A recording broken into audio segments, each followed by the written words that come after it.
Welcome back to our channel. Today we will explore a new case. The case of Sabrina Zunich. Sabrina Zunich was born on October 27, 1994, in Cleveland, Ohio, United States. Her father is Mark Zunich, and her mother is Susan Edwards. Sabrina's family lived in social isolation. Both of her parents struggled with banned substance and alcohol addiction. They were arrested several times. Therefore, from the age of 3, her grandmother took over her upbringing. By the age of 4, Sabrina was diagnosed with attention deficit hyperactivity disorder, a condition related to a nervous system disorder, which severely affected her ability to control herself. She also suffered from oppositional defiant disorder, anxiety, depression, and bipolar disorder. Throughout her childhood, Sabrina faced great difficulties in controlling her behavior. She often displayed aggression and lack of self-control, leading to conflicts with her classmates. This continued throughout her adolescence, causing her to become increasingly isolated and unable to maintain normal social relationships. At age 14, Sabrina was removed from her grandmother's care and placed in an orphanage run by the Lake County Department of Children's Services. She lived in the orphanage for 2 years. In 2011, Sabrina was adopted by Kevin Knoefel and Lisa, so moved to live with them in Willoughby Hills, Ohio. Lisa Knoefel is a compassionate woman who cares for and supports those around her. Lisa, born on May 2, 1971 in Reynoldsburg, Ohio. She is the daughter of Clark and Rita. After marrying Kevin, she moved to Lake County in 2000 and became the mother of 2 daughters, Megan and Haley. With a kind heart and a passion for learning, Lisa works as a social worker in the juvenile department of Cuyahoga County, Ohio. Her biggest dream is to open an orphanage where she can provide care and love to children in difficult circumstances. In here, Lisa met Sabrina. Joining the Knoefel family had a profound and transformative impact on Sabrina. As a high school student, she began to develop a love for learning, improved her grades, and started planning for her future. One day, Sabrina confided in her adoptive parents about her dream of becoming a model and pursuing a career in cosmetology.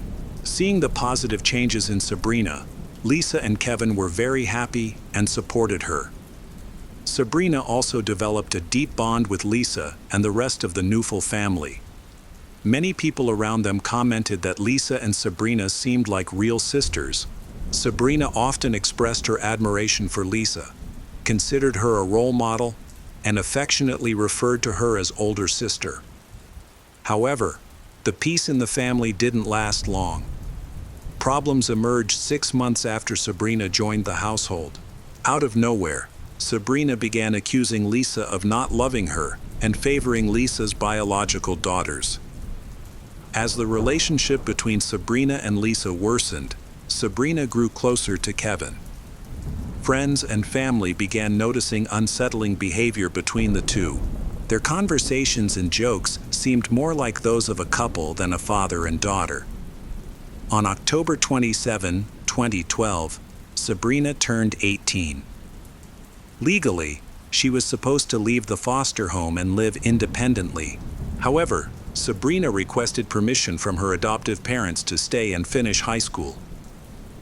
Then, in the early hours of November 16, 2012 at around 1 a.m., Sabrina grabbed a 10-inch serrated kitchen knife, entered Lisa's bedroom, and silently stood by her bed for 15 minutes, watching her sleep. Suddenly, Sabrina began stabbing Lisa repeatedly. Lisa woke up after the first strikes and screamed in pain. Her cries woke her 13-year-old daughter, Megan, who ran to the bedroom and saw Sabrina holding the knife. Terrified, Megan ran to call emergency services, sobbing and screaming that her sister was attacking her mother. When law enforcement arrived, they found Sabrina with several minor cuts on her body, holding a knife, and appearing to be in shock. At this time, she followed officers' instructions to drop the knife and put her hands behind her head. She was arrested without resistance but refused to answer any questions once at the police station.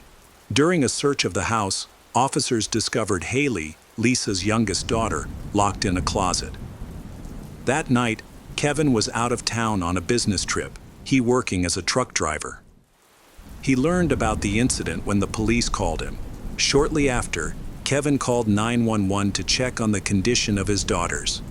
He was told he could come to the police station to pick them up. The next day, Kevin arrived at the police station with an unexpectedly calm demeanor. His unusual composure surprised the officers. They thought they would see a man grieving over his murdered wife, but he seemed unperturbed. Without answering any questions, Kevin quietly took his daughters home without showing any obvious emotion. Kevin's attitude not only hard to understand the police, but also aroused concern from his and Lisa's relatives and friends. They found it strange that he did not appear sad or depressed after such a great tragedy. Immediately afterwards, Kevin tried to request to visit Sabrina in prison, but this request was denied. When he was not allowed to see Sabrina, Kevin's calm demeanor quickly turned to anger. He returned home with a visibly upset expression. The brutal crime shocked the local media. Lake County Police revealed that Lisa had sustained 178 injuries to her head, neck, torso, and limbs. Although Sabrina was quickly identified as the killer, investigators were initially baffled by her motive for committing such an appalling act. In the 10 months following the murder, detectives worked tirelessly to piece together the evidence. The suspicious relationship between Sabrina and Kevin became the focus of the investigation. Through interviews with those involved, some remarkable information emerged, shedding light on the complex nature of the case. One of the first revelations came from a close friend of Sabrina's. She said that Sabrina had confided that she had allowed Kevin to take nude photos of her in exchange for money. This event immediately raised suspicions about an illicit relationship between Kevin and his adopted daughter. In addition, just a week before the murder, Kevin had contacted a social worker to inform her that he and Lisa were considering divorce. During this conversation, Kevin expressed his intention to retain custody of Sabrina. Another shocking detail came from the testimony of another friend of Sabrina's. This person said that in early October 2012, Kevin asked her to help him find a hitman. This information led investigators to suspect that Kevin might be the mastermind behind the murder. During further investigation, police discovered that Kevin had purchased 2 life insurance policies worth a total of $800,000 in Lisa's name. Just days later, she was declared dead. Immediately after the murder, Kevin began spending lavishly, buying many expensive items. These actions were not only suspicious, but also suggested that Kevin had a financial motive for his wife's death. Initially, Sabrina denied any involvement of Kevin in the case. However, after 9 months in custody, in August 2013, she changed her testimony. Feeling abandoned by her adoptive father and not supported in her difficult situation, Sabrina decided to cooperate with investigators. In her testimony, she provides important details about Kevin's role and motive in killing Lisa, bringing the case to a crucial turning point. Sabrina accused Kevin of orchestrating Lisa's murder and shared specific details about their romantic relationship. She claimed her motive for killing Lisa was her deep love for Kevin and her refusal to share him with anyone else. According to Sabrina, their affair began in March 2012, when Kevin returned home exhausted from long hours of truck driving. Complaining of leg pain, Sabrina offered to massage his feet, which marked the beginning of their growing attraction. By September of that year, they had developed an intimate relationship. Sabrina stated that Lisa never suspected their affair because they behaved carefully. Kevin frequently sent Sabrina messages expressing his lack of love for Lisa and his desire to build a new life with Sabrina. Kevin proposed a plan to Sabrina, promising her a stable future funded by money from Lisa's insurance policies. He assured her that he would provide a house and a car, and suggested she could take Lisa's place as the daughter's mother. Sabrina hesitated, suggesting instead that Kevin file for divorce. However, Kevin rejected this idea, claiming Lisa would take the daughters away from him if they were to separate. He repeatedly joked that a dead Lisa was worth much more than a living one. Gradually, Kevin's plan to eliminate Lisa took shape, and they decided that Sabrina would kill Lisa by stabbing her. To make the murder appear as a failed robbery, Sabrina would also steal some of Lisa's jewelry. Kevin took additional steps to carry out the plan. He purchased the knife intended for the murder and researched how to deliver fatal blows to the victim. He also instructed Sabrina to feign mental instability if she were ever arrested. Sabrina revealed that the final turning point occurred on the morning of November 15, the day before the murder. While driving her to school, Kevin abruptly stopped the car and began crying. He admitted to Sabrina that he had fought with Lisa the previous night and confessed that he would self-harm if Lisa remained alive. Fearing that the man she loved might take his end life, Sabrina resolved to kill Lisa. Based on Sabrina's testimony, investigators decided to arrest Kevin. On August 9, 2013, he was taken into custody. He charged with conspiracy to commit aggravated murder and accessory to murder. In exchange for the possibility of parole, Sabrina agreed to testify against him. Besides, the defense has announced plans to appeal the verdict and intends to focus on expert testimony regarding Sabrina's mental health issues, arguing that her mental disorders were the sole reason she committed the murder. The trial of Kevin began in May 2014, the prosecutor asserting that there was no doubt regarding Sabrina committed the murder. However, he stressed that Kevin was fully aware of what would happen on November 16 and actively assisted Sabrina in planning the crime, which made him equally culpable. When Sabrina testified, she admitted to having an affair with Kevin and explained how they planned the crime together. She claimed the plan was Kevin's idea and said she went through with it only because she loved him and didn't want him to suffer. Sabrina told the jury she wanted justice, emphasizing that she wasn't the sole person involved. The prosecution focused on Kevin's suspicious behavior after Lisa's death, in an attempt to clarify his motives and his unusual demeanor. The police officer who met Kevin the day after the murder testified that Kevin appeared unusually calm and unemotional under such circumstances. A co-worker of Lisa's was also called to testify. She recalled that she brought food to Kevin's home after Lisa's death to comfort the family. However, she noticed that Kevin acted very calmly, seemingly unaffected by the loss. Lisa's co-worker also said that at the funeral, Kevin did not show any signs of grief, which struck her and others as unusual. In addition, a representative from the insurance company was also called to testify. This person revealed that Kevin had contacted them the morning after the murder, asking about the claim procedure from the life insurance policy he had purchased for Lisa not long before. These details were presented by the prosecution to highlight Kevin's cold and calculating nature in the events surrounding Lisa's death.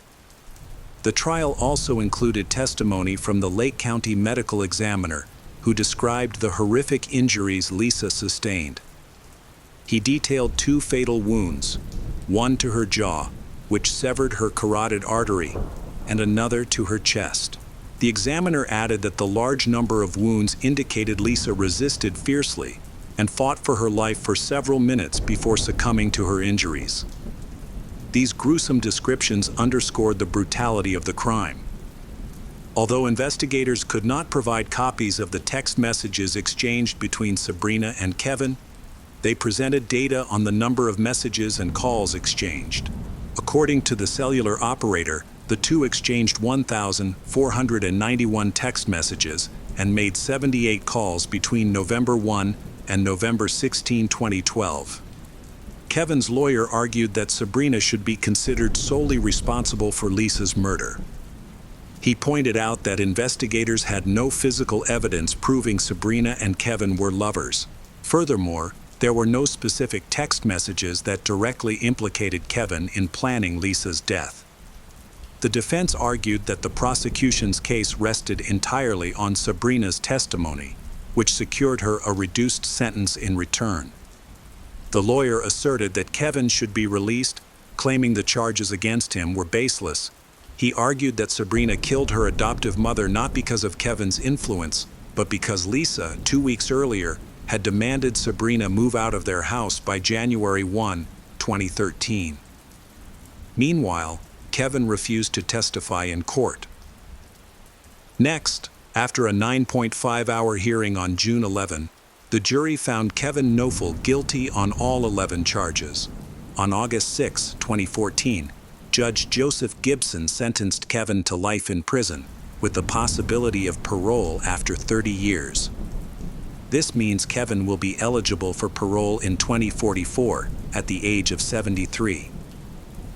After the trial, in which Sabrina gave detailed testimony about her role in Lisa's murder, the judges found her guilty of premeditated murder with aggravating circumstances. During the trial, Sabrina's defense attorney emphasized that she had admitted her guilt. Sabrina also confirmed this admission during a hearing in August 2014, expressing remorse for her actions. On September 29, 2014, at the age of 19, Sabrina Zunic was sentenced to life in prison with the possibility of parole after 30 years. This means she will be eligible for parole in 2042, when she turns 47. Sabrina broke down in tears upon hearing the verdict. In explaining the sentence, the judge stated that the only reason Sabrina was being considered for parole was her cooperation with investigators.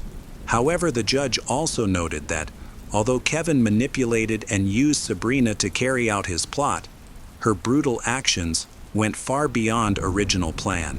In addition to the life sentence, the court ordered Sabrina to pay $6 million in compensation to Lisa's 2 biological daughters, Megan and Haley Knofel, to help them overcome the emotional and financial losses caused by their mother's death. Currently, Sabrina is serving her sentence at the Dayton Correctional Facility, a women's detention center in Ohio. The prison, established in 1987, is known for its rehabilitation and education programs designed to help inmates rebuild their lives. Sabrina will spend most of her life in prison, facing the consequences of her actions and the indelible memories of a murder that changed many lives forever. Welcome back to our channel. Today we will explore a new case, the case of Brian Cohey. A normal morning in a quiet town is suddenly shattered by the horrific discovery of the dismembered body of an unknown victim hidden in a family room. What led to this inhuman act? Where is the line between mental instability and intentional crime? These questions have turned the case into a long-lasting nightmare in the public mind. Brian Cohey was born on January 10, 2002, in Grand Junction, Colorado, USA. He was diagnosed with autism spectrum disorder and attention deficit disorder at a young age. In high school, Brian began to show antisocial behavior, becoming an outsider who often clashed with other students, causing them discomfort. He enjoyed humiliating other children and spent a lot of time online, where he bullied his chat partners. This behavior occurred both on social media and at school. It worsened over the years. In the 11th grade, Brian's parents were called to school again because the principal reported that students and teachers felt unsafe around him. Brian frequently teased, insulted his classmates, leading to fights. However, his parents believed these concerns were exaggerated. In 2018, Brian got into legal trouble for the first time when he was arrested for assault after using a homemade weapon to attack another student, causing serious injuries. As a result, he was suspended from school. In 2019, Brian faced similar issues again when he triggered a panic attack in another student with post-traumatic stress disorder. Brian deliberately targeted this student without regard for the consequences. That same year, he was suspended once more for making inappropriate comments toward female students. Throughout this time, Brian displayed an obsession with cruelty and violence, particularly towards serial killers, Brian openly idolized the notorious serial killer Jeffrey Dahmer, and even shared his terrifying passion with his friends. Other students nicknamed him Demir, and Brian was pleased with it. In high school, a teacher discovered a diary in Brian's briefcase that contained detailed statistics about various serial killers. Brian was fascinated by the number of victims, their motives, and the methods they used. He had a penchant for dark humor and often shared gruesome jokes. The teachers called his parents about his behavior. As a result, Brian was transferred to a school for children with special needs. His parents thought his behavior stemmed from an aggressive nature. They had previously taken him to a doctor to explore ways to address his troubling behavior. Medical staff at the center quickly recognized that Brian needed a thorough evaluation to check for potential psychosis. However, he refused to be hospitalized or undergo further testing. He was taking medication for attention deficit disorder and anxiety, but it did little to help him, particularly during this challenging time. Despite his behavior issues, Brian managed to maintain a small group of friends. After high school, they all became outcasts. After graduating from high school, Brian got a job at a local grocery store. Around the same time, his parents divorced. He lived with his mother, while his father visited him nearly every day. Despite the divorce, his parents remained on good terms. The mother operated a kindergarten, and the father started a small business making life jackets. Although the parents had enough money to support their son, it did not help improve Brian's situation. Early in the morning on February 28, 2021, police received a strange call from a boat station near the Colorado River, where the father of Brian worked. Brian had gotten his car stuck in the mud on the riverbank, and the vehicle was subsequently pulled into the water. It fell from a steep bank and sank a few meters deep. By the time the police arrived, Brian was already there with his parents, whom he had called for help. There were some caring people on the pier who helped Brian warm up. The police sought to understand how and why Brian ended up in this situation at night. He claimed he was looking for privacy and a peaceful place to be himself. However, the police found his story hard to believe. They questioned how he could have deliberately driven the car backwards towards the water, and then, when he tried to leave, causing the vehicle to roll into the river. Although Brian managed to escape from the sinking car, he was completely drenched and at risk of hypothermia. As it turned out, he had arrived there late in the evening and stayed until dawn. It was odd that a young man his age was only engaged in such activities. His parents told the police that he had developmental disabilities, which made his behavior different from others. Brian wanted to call for help because it was February and cold. He was soaked and didn't know how to get home. Unfortunately, his mobile phone had died. After getting out of the car, Brian went to the road, hoping to get help from passing drivers, but no cars were in sight. After 5 minutes, a man and his son stopped to offer assistance. They gave him a mobile phone, allowing Brian to call the police and his parents to keep warm. The man invited Brian to sit in their car and provided him with support. Brian was clearly distressed about the situation, fearing his parents would be upset when they found out he had sunk the car. The unusual incident made the police chuckle. They didn't pay much attention to the submerged car. Meanwhile, Brian's parents were on the pier, trying to figure out how to retrieve the vehicle from the water. Brian's father owned a business nearby and was familiar with the area. He realized that he would need specialized equipment to solve the problem because the shore was very steep. Unfortunately, it was too early to call a tow truck, and Brian was cold and at risk of hypothermia. They called several tow truck companies until they finally found a free vehicle. All this was written off as a funny absurdity. The police facilitated the family so that the parents could change clothes and let their son warm up. The officers then went back to the boat dock to help tow the car. However, their laughter quickly turned to concern when the car was on dry land. as they noticed something that looked like blood dripping from it. One officer promptly contacted the boy's father to alert them that Brian might be hurt. He could be unaware of his injury because of hypothermia. The vehicles were returned to the family without any inspection or collection of blood samples by the detectives. They not confirm whether the liquid they found was blood or something else. It simply resembled blood in color. Fortunately, Brian was unharmed, and the incident was dismissed as an accident. However, the following day, on March 1, police began to realize their oversight. A woman named Monique called 911 to report that a man named Warren Barnes was missing. Monique owned a wedding shop near the place where Warren frequently rested. They had formed a friendship because he loved to read and often sat in the same spot nearby. Warren was homeless, but was known for being pleasant and calm. Monique often spoke with him and would give him small jobs to help him earn money for food and water. Warren was well known in the city, especially for his passion for reading.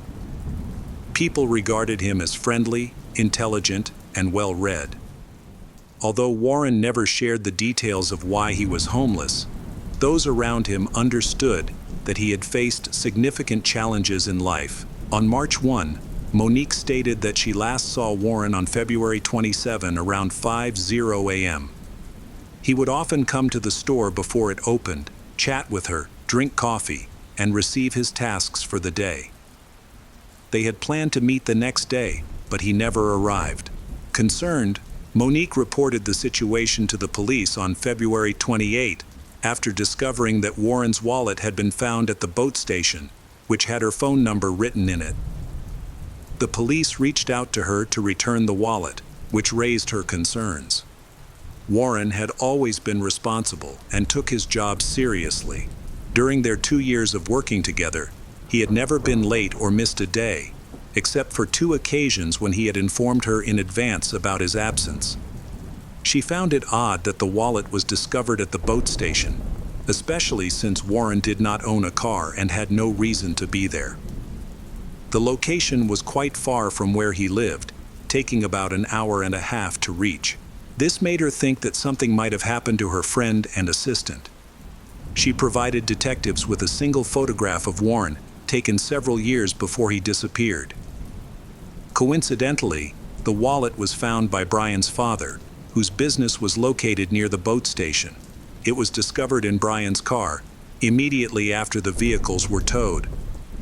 When his father asked Brian about the wallet, he said he had found it at the station and intended to return it to its owner, but he had forgotten due to the events of the previous day. However, his parents didn't believe him because they also found latex gloves and a large kitchen knife with suspicious blood-like stains. They were aware of their son's unusual behavior and couldn't understand why he would take someone else's wallet. While Brian was attending a party with his group of friends, the horrifying moment came. Terry, Brian's mother, found a human head hidden in a large plastic bag in Brian's closet. There was another similar bag, but she couldn't bring herself to open it and check what was inside. Instead, she placed both bags in the kitchen sink and immediately called her ex-husband, convinced that their son had killed. His parents contacted Brian and asked him to come home right away.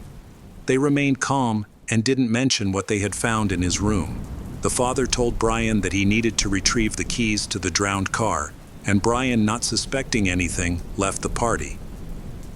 When he arrived at his home, several police officers had already been called and were on the scene. They quickly found he standing on the street in front of Brian's house.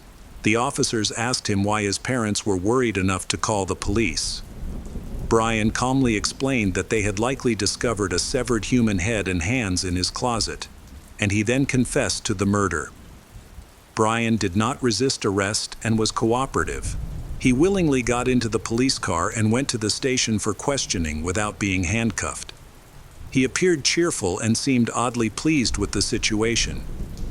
In contrast, Terry was in a state of hysteria. Her ex-husband tried desperately to comfort her, as she struggled to accept that their son was now a murderer. After Brian arrived at the police station, one of the detectives stayed behind to speak with his parents. They recounted the events of the past 24 hours, including the situation with the car and wallet. According to his father, Terry was skeptical of Brian's explanation about the wallet, which prompted her to check his room for anything suspicious. She had a nagging feeling and ultimately made this horrifying discovery.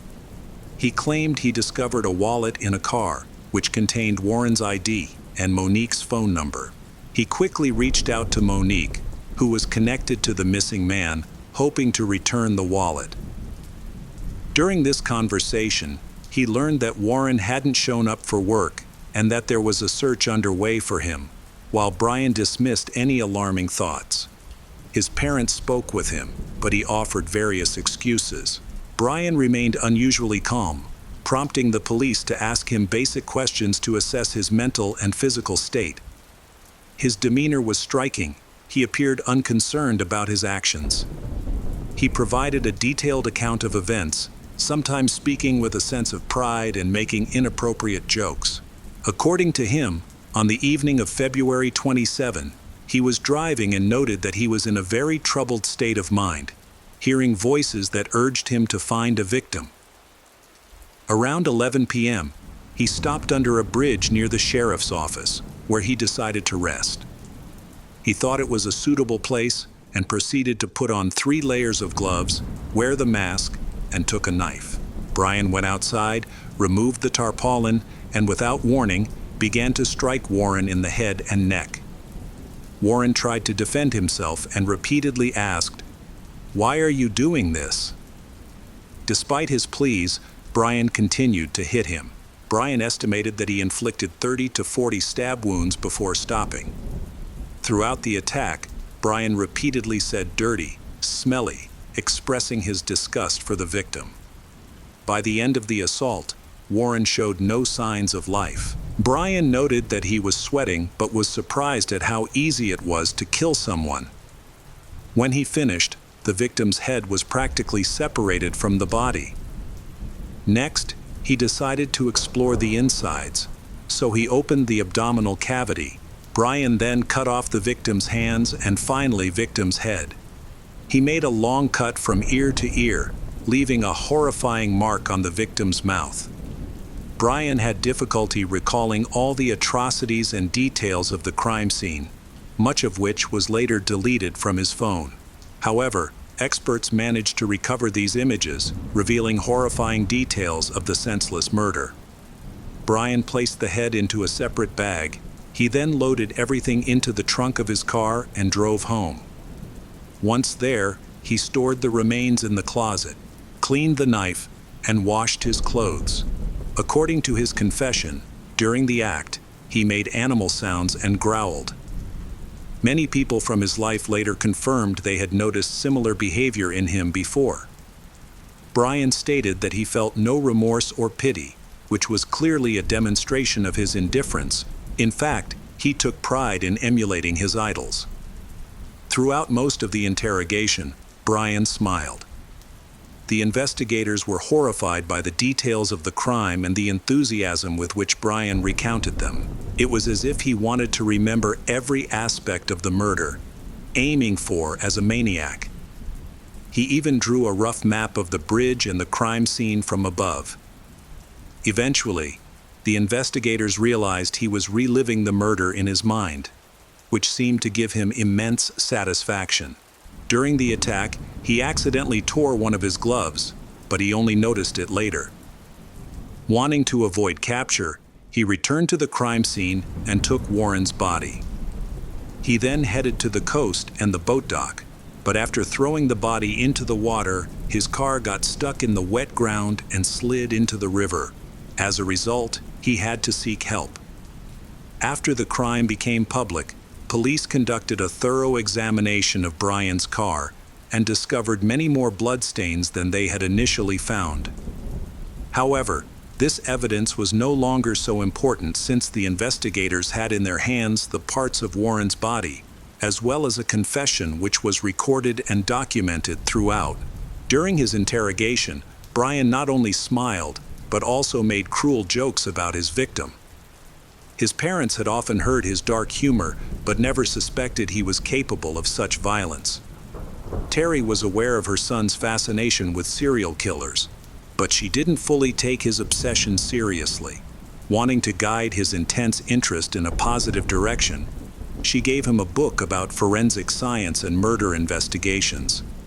She hoped this would inspire him to become a successful investigator instead of being consumed by his fascination. Unfortunately, her efforts were in vain. Instead of guiding him away from harm, they ultimately helped him prepare for the murder of a homeless man. After the interrogation, the police spoke with Brian's friend, Keelan, who had spent time with him on the day of his arrest. Keelan had known Brian since 9th grade and described him as a very secretive person who enjoyed making provocative jokes and dark humor. Just before the crime, Brian confided in her that he planned to kill a homeless person, thinking no one would care to look for that person. However, Keelan took this as joke. Brian and his friends shared love for humor, and his friends do not take Brian's violent thoughts seriously. Brian's parents also paid little attention to his behavior at school and believed that teachers were unfairly criticizing him. At that time, concerned for their safety, the teachers held a meeting to discuss Brian's behavior. Brian's parents agreed to monitor him more closely after he expressed admiration for the criminals. When the police discovered Brian's diary, which contained statistics on serial killers, they uncovered his criminal plan. It out to be a plan according to which he was supposed to organize a home invasion to kill adults and children, then take valuables and leave the scene of the massacre. Investigators believed he would use a hunting knife and a .45 caliber weapon to carry out his plan. Fortunately, Brian did not have the opportunity to execute his plan. In his diary, he also expressed his belief in natural evil, which he used to justify his future actions. Although law enforcement officers have recovered Warren's body parts, his remains have not yet been fully recovered. The search in the water has continued, but not with enough urgency. The police had strong evidence, including a confession, to charge Brian with murder. During an interview with detectives, Brian admitted that he had been planning the crime for about 6 months.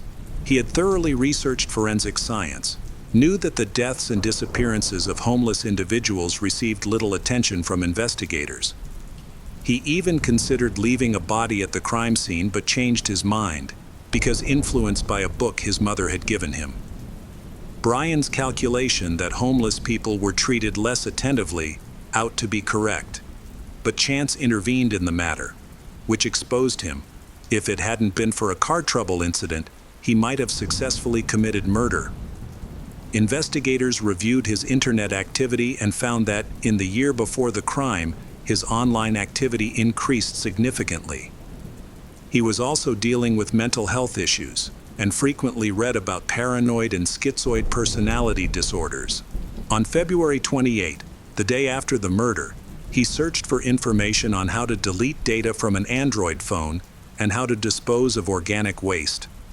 Although he had never received any formal diagnoses, he believed he had schizophrenia.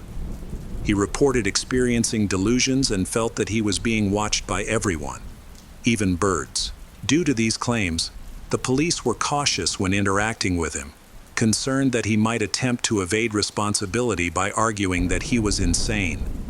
Brian didn't stop at just one detailed account of a murder.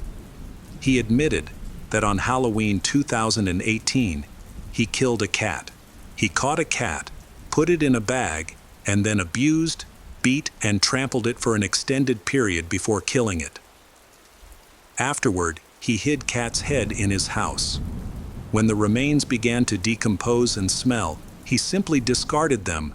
Many people were aware of this incident, yet Brian faced no consequences. During his interrogation, he could not be silenced. He kept sharing the bizarre story after another. He claimed that shortly before the murder, his parents discovered a toolbox in his room containing hammers, shovels, knives, ties, a saw, adhesive tape, and ropes. He openly stated that these items were intended for killing people. His parents urged him to get rid of the tools, warning that they would have to contact the police if he didn't. Even then, they still believed he was incapable of committing a crime. According to his diary entries, he initially planned to find an escort girl to lure, torture, and eventually kill. He thought no one would search for such women or homeless people, but he later changed his mind and considered a different approach. Brian denied finding any satisfaction in his criminal acts. When asked about his motivations, he admitted to admiring killers and being intrigued by their ability to take lives. He believed he was no different from them and wanted to try it himself. During the investigation, authorities discovered Brian's writings in which he expressed his philosophies on life. These writings were just as incriminating as his confessions, revealing the cruelty that dominated his thoughts. In one of his final posts, he expressed regret for the murder, but his concern seemed more focused on being caught than on the harm he caused an innocent person. In January 2022, the court ordered Brian to undergo a psychiatric evaluation. He showed no remorse for his actions, but was clearly unhappy about being imprisoned for many years. Along with his lawyer, he pursued an insanity defense. However, psychiatrists deemed him competent to stand trial. The prosecution presented strong evidence, including body parts, other evidence, and Brian's own confessions. Throughout the trial, Brian often smiled. Ultimately, he was convicted of first-degree murder and evidence concealment. Brian Cohey received a life sentence without the possibility of parole, plus an additional 13 years. The judge declared this case to be the most horrific and inhumane of his career. The Brian Cohey case is one of the most shocking cases in the community, highlighted by its brutality and alarming signs of psychological instability. Brian, a 19-year-old youth, murdered a homeless man. He was held responsible for his barbaric act with a life sentence in prison, removed a dangerous threat to society. Hello friends, welcome to our channel. Today we're going to take a look at another horrible case with you. The case of Nicole Adamando. Christopher Grover and Nicole Adamando met in 2008 when he was 21 and she was 19. They both worked as gymnastics trainers at a fitness center and began dating in 2012. After Nicole became pregnant with their first child, they moved in together in Salt Point, New York. However, they were not in a hurry to get married. Their son Ben was born in 2013, and 2 years later, in 2015, they welcomed their second child, a daughter named Faye. Christopher took great pride in being a father of two. But this seemingly perfect family life changed suddenly. At 2 a.m. on September 28, 2017, near Nicole's house, police officer Richard Sicily spotted a car stopped at a red light. When the light turned green, the car did not move. To get the driver's attention, he honked his horn. What happened next shocked him. The driver was Nicole, and her children were in the back seat. Seeing the police, Nicole got out of the car and told him that something terrible had happened in her apartment. She looked very worried and stressed. He later asked her to take deep breaths and exhale several times to calm down. Nicole reported that her husband, Christopher Grover, was lying on the couch in their apartment. She claimed that he had insulted and threatened her, prompting her to try to escape. Christopher was also in possession of a weapon. In a moment of panic, she grabbed the weapon and aimed it at him. He then threatened her, saying he would harm their children and himself. Desperate, she pleaded with him to let her go, promising to leave without telling anyone. However, he refused, insisting that she lie down next to him. Fearing for her life, she attacked him on the head.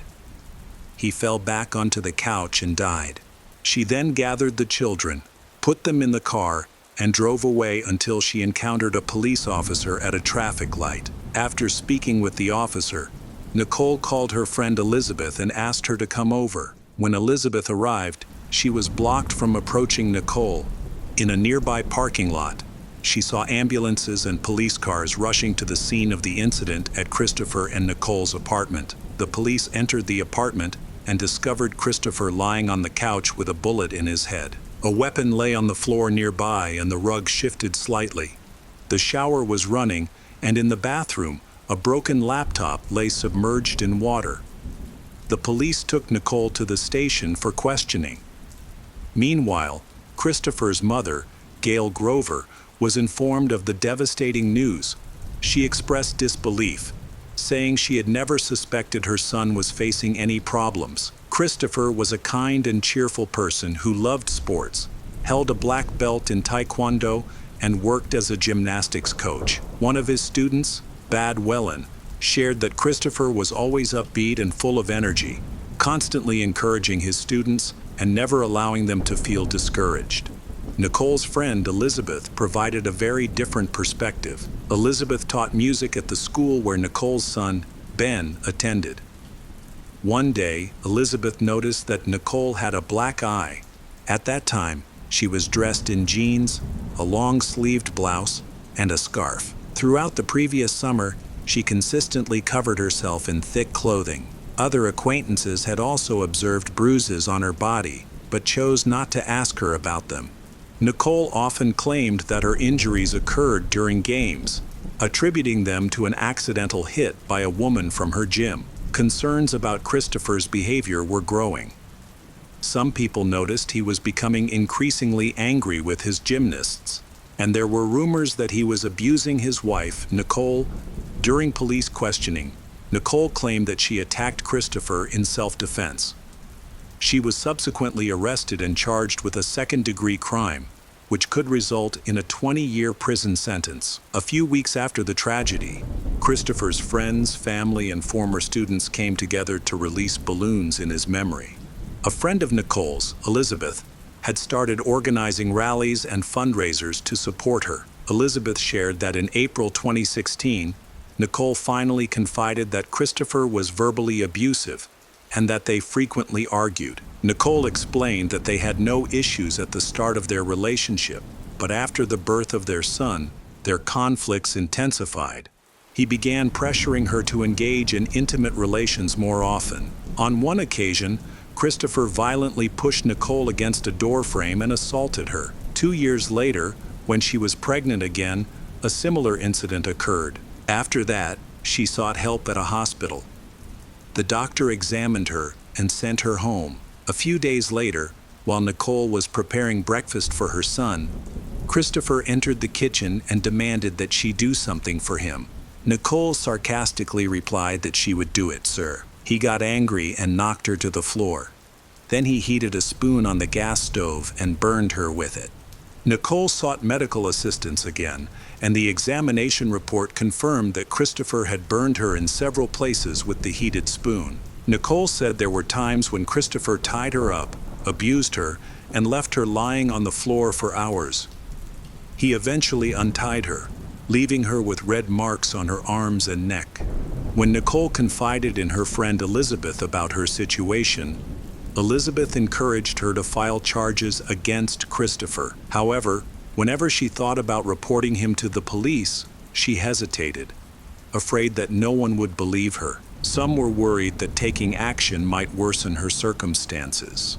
In the summer of 2016, Nicole decided to leave Christopher. She packed her things and took the children to Elizabeth's house. She saw Nicole's car drive by her house many times.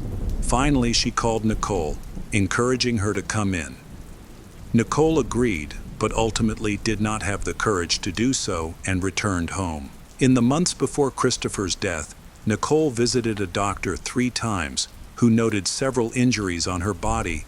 In May 2017, the doctor noted burns on Nicole's skin. In June 2017, the doctor observed that Nicole's vulva was severely swollen and appeared to be turned inside out. By August 2017, there were more bruises on her body, along with her account of abuse by Christopher. In September 2017, the Protection Service received an anonymous tip to check on a family. Nicole said they had been informed that someone was coming to check the apartment. Concerned, Christopher packed a large bag with items he had used to abuse Nicole. He took this bag with him to work, then returned without it, and in a good mood. That evening, he called Nicole into the bedroom, handed her a weapon, and asked her to load it, holding up a bullet for her to see. Nicole did as he asked, and then went into the bathroom to take a shower. Christopher then entered the bathroom, threw his laptop at her, and asked her to have intimate relations on the couch. They moved from the bathroom to the living room. He was unusually gentle with her while they were intimate. Afterward, as Nicole rested in a chair, she thought Christopher had fallen asleep. Trying to get up quietly, she was startled when he pulled a weapon from under the pillow. In a panic, Nicole grabbed the weapon and aimed it at Christopher. He laughed and mocked her, saying that this would happen. He demanded that she hand the weapon over to him, threatening to kill her, their son, their daughter, and even himself. No one would survive. In response to his threats, Nicole attacked him on the head. In March 2019, Nicole faced trial for the death of her husband, Christopher Grover. Supporters, wearing purple to represent victims of domestic violence, stood by her side. Christopher's mother, Gail, argued that her son could not have harmed Nicole and believed someone was trying to draw attention by lying. She also recalled witnessing her grandson, Ben, hit Nicole with a guitar during a game. The prosecutor's office stated that Nicole was pretending to be a victim and insisted her claims of abuse were false. A forensic expert noted that the weapon was held to Christopher's head when it went off. At the time of his death, his head was resting on a pillow, and the bullet that killed him was found inside the pillow. Therefore, the prosecutor asserted that he was sleeping when Nicole attacked him. However, Nicole's lawyer accused Christopher of damaging the laptop and dunking it in water to erase the evidence. Although the laptop was found in the bathtub and examined, no information was recovered from it. Nicole reported that he had removed the hard drive from the laptop and disposed of it the day before the incident. However, prosecutors believe Nicole may have damaged her laptop to make others think Christopher was trying to hide evidence of a crime. Furthermore, the prosecution claimed that Nicole texted Christopher a few days before his death, in which she criticized him, called him a jerk, and said he was really stupid. They also revealed that 6 weeks before the tragedy, Nicole had messaged a friend, saying that she didn't know how to kill him without getting caught, and she ended the message with a laughing emoji. A lawyer argued that the situation was merely a joke, and that Nicole sent aggressive messages to Christopher for self-protection. Their apartment included a sewing room, where police discovered a video camera on the floor. Nicole alleged that he had thrown the camera down, but prosecutors believed that Nicole placed it there herself to suggest that Christopher was trying to destroy evidence of his abuse. The video camera contained no incriminating evidence. The prosecutor noted that Nicole had experienced trauma at the age of 5, having been abused during a sleepover at a friend's house, which led her to avoid spending the night at others' homes. As an adult, when she met Christopher, she confessed to having difficulties with intimacy. They didn't become physically close until a year into their relationship, during which he was caring and understanding. Prosecutors also argued that Nicole made up her story of abuse to get away from Christopher. She allegedly lied to her friends, doctors, and did not report the incidents to the police. A doctor testified that Nicole claimed she was abused by a worker who was renovating her mother's apartment building about 5 years ago. However, during the trial, a witness admitted she could not clearly remember the incident or identify the perpetrator, whether it was the worker or Christopher. Around the same time, Nicole met a married police officer who offered her a job as a live-in nanny. Christopher was familiar with this officer through work. It was revealed that Nicole had been in a relationship with this officer for several years, both before and after the birth of her son, Ben, and she stated that he also forced her into intimacy. During the trial, Nicole's lawyers presented photographs of injuries she sustained during her time with Christopher, claiming he was responsible for them. However, The prosecutor maintained that the injuries could have been caused by someone else, and it was unclear who had inflicted them. The prosecutor pointed out inconsistencies in the medical records from when Nicole was pregnant for the second time and went to the hospital. When answering many questions, she replied no, denying that Christopher had abused or burned her. The prosecutor argued that Nicole changed her story and returned to the hospital a few days later to assert that Christopher had burned her. The prosecutor argued that Nicole's primary motive was her fear of being exposed during an upcoming inspection by security services at their apartment. She feared they wouldn't find any evidence of abuse, which could lead to accusations of lying and loss of her rights as a mother. In contrast, Nicole's lawyer contended that she acted in self-defense to protect her children and had no other options. During the trial, friends, psychologists, doctors, and nurses testified on Nicole's behalf, expressing their support for her situation. A photo of Nicole clearly shows her injuries, including a large blister on her face and burns on her chest. Other images reveal bite marks on her shoulder blades and neck, which would be impossible for her to inflict on herself. A forensic expert also confirmed that there was no evidence to suggest Christopher was actually asleep at the time of the attack. Nicole spoke in court and maintained her version of the incident. She appeared emotional and anxious while testifying. She described Christopher as a good and kind father and coach, but stated that he behaved very differently in private.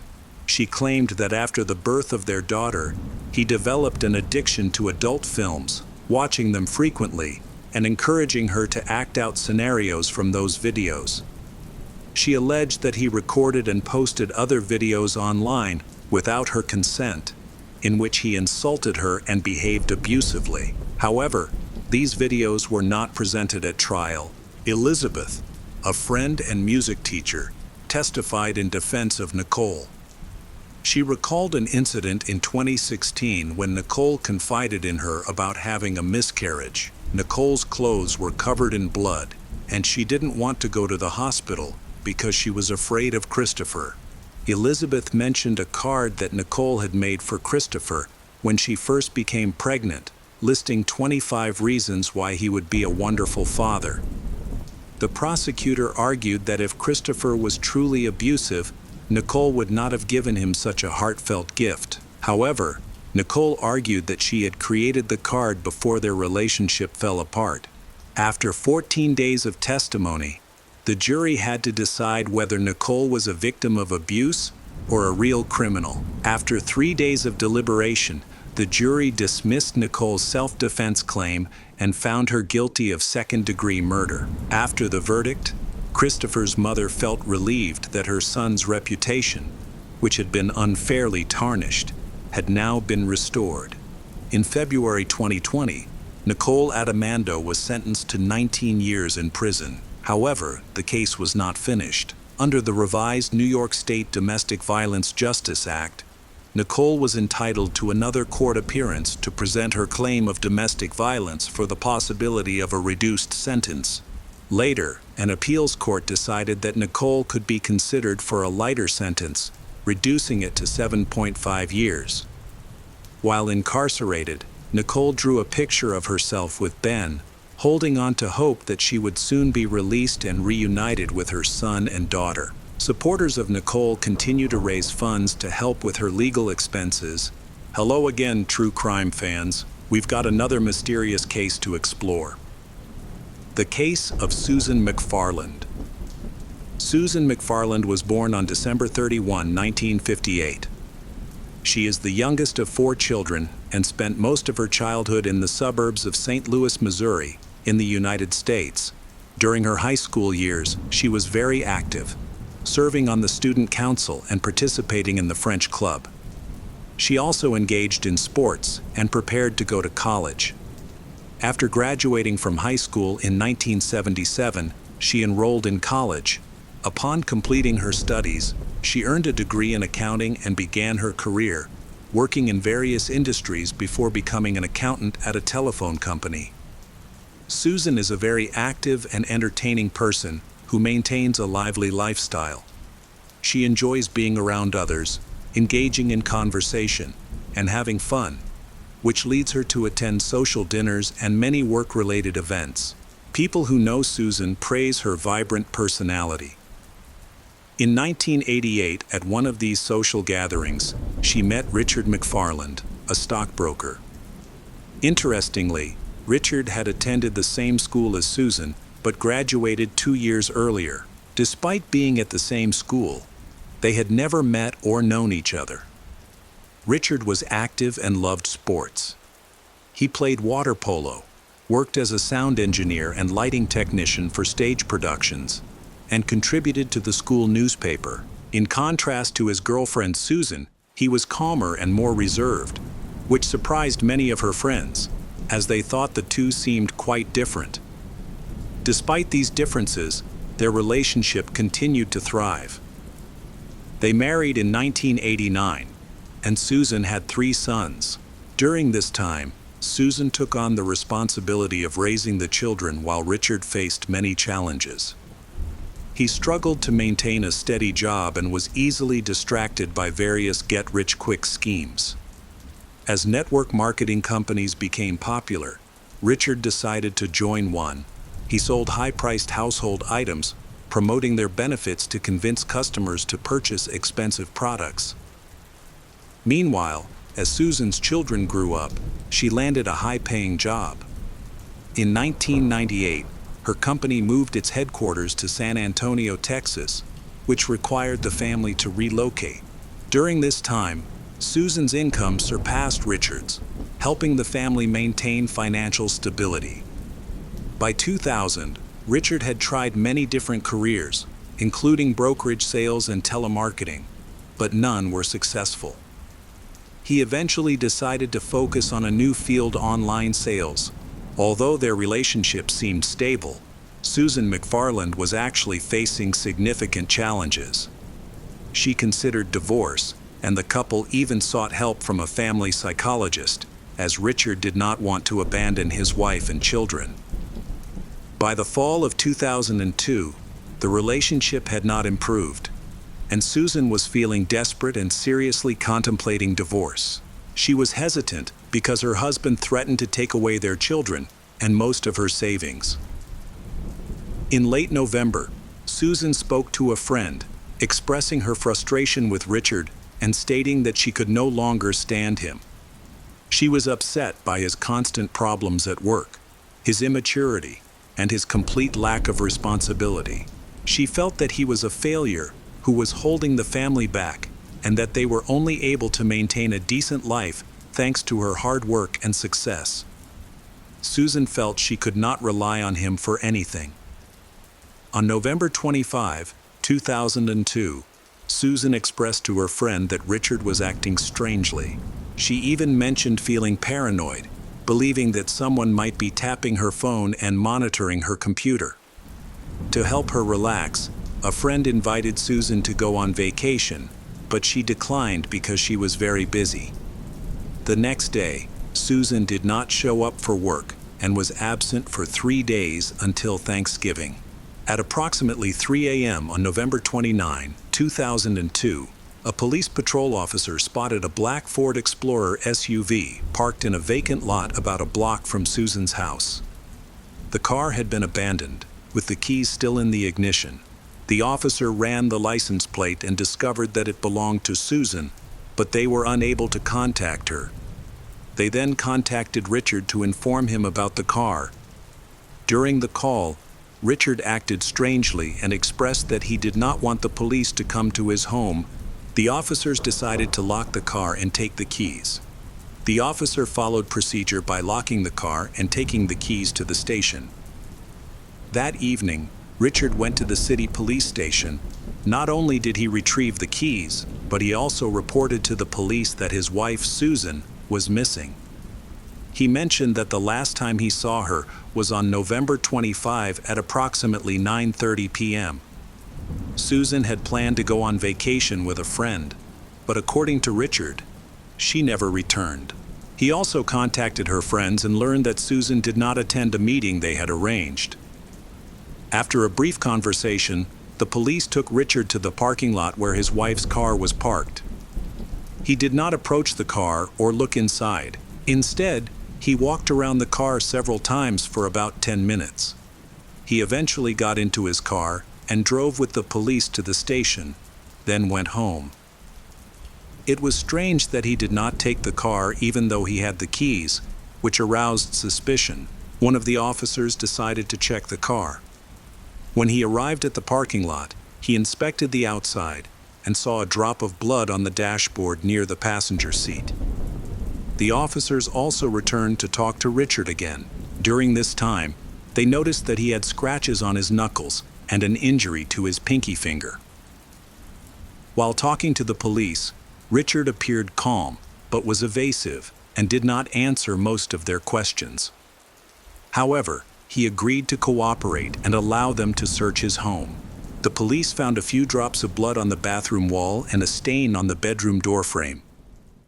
A small lock of light-colored hair was found stuck in the bathroom door.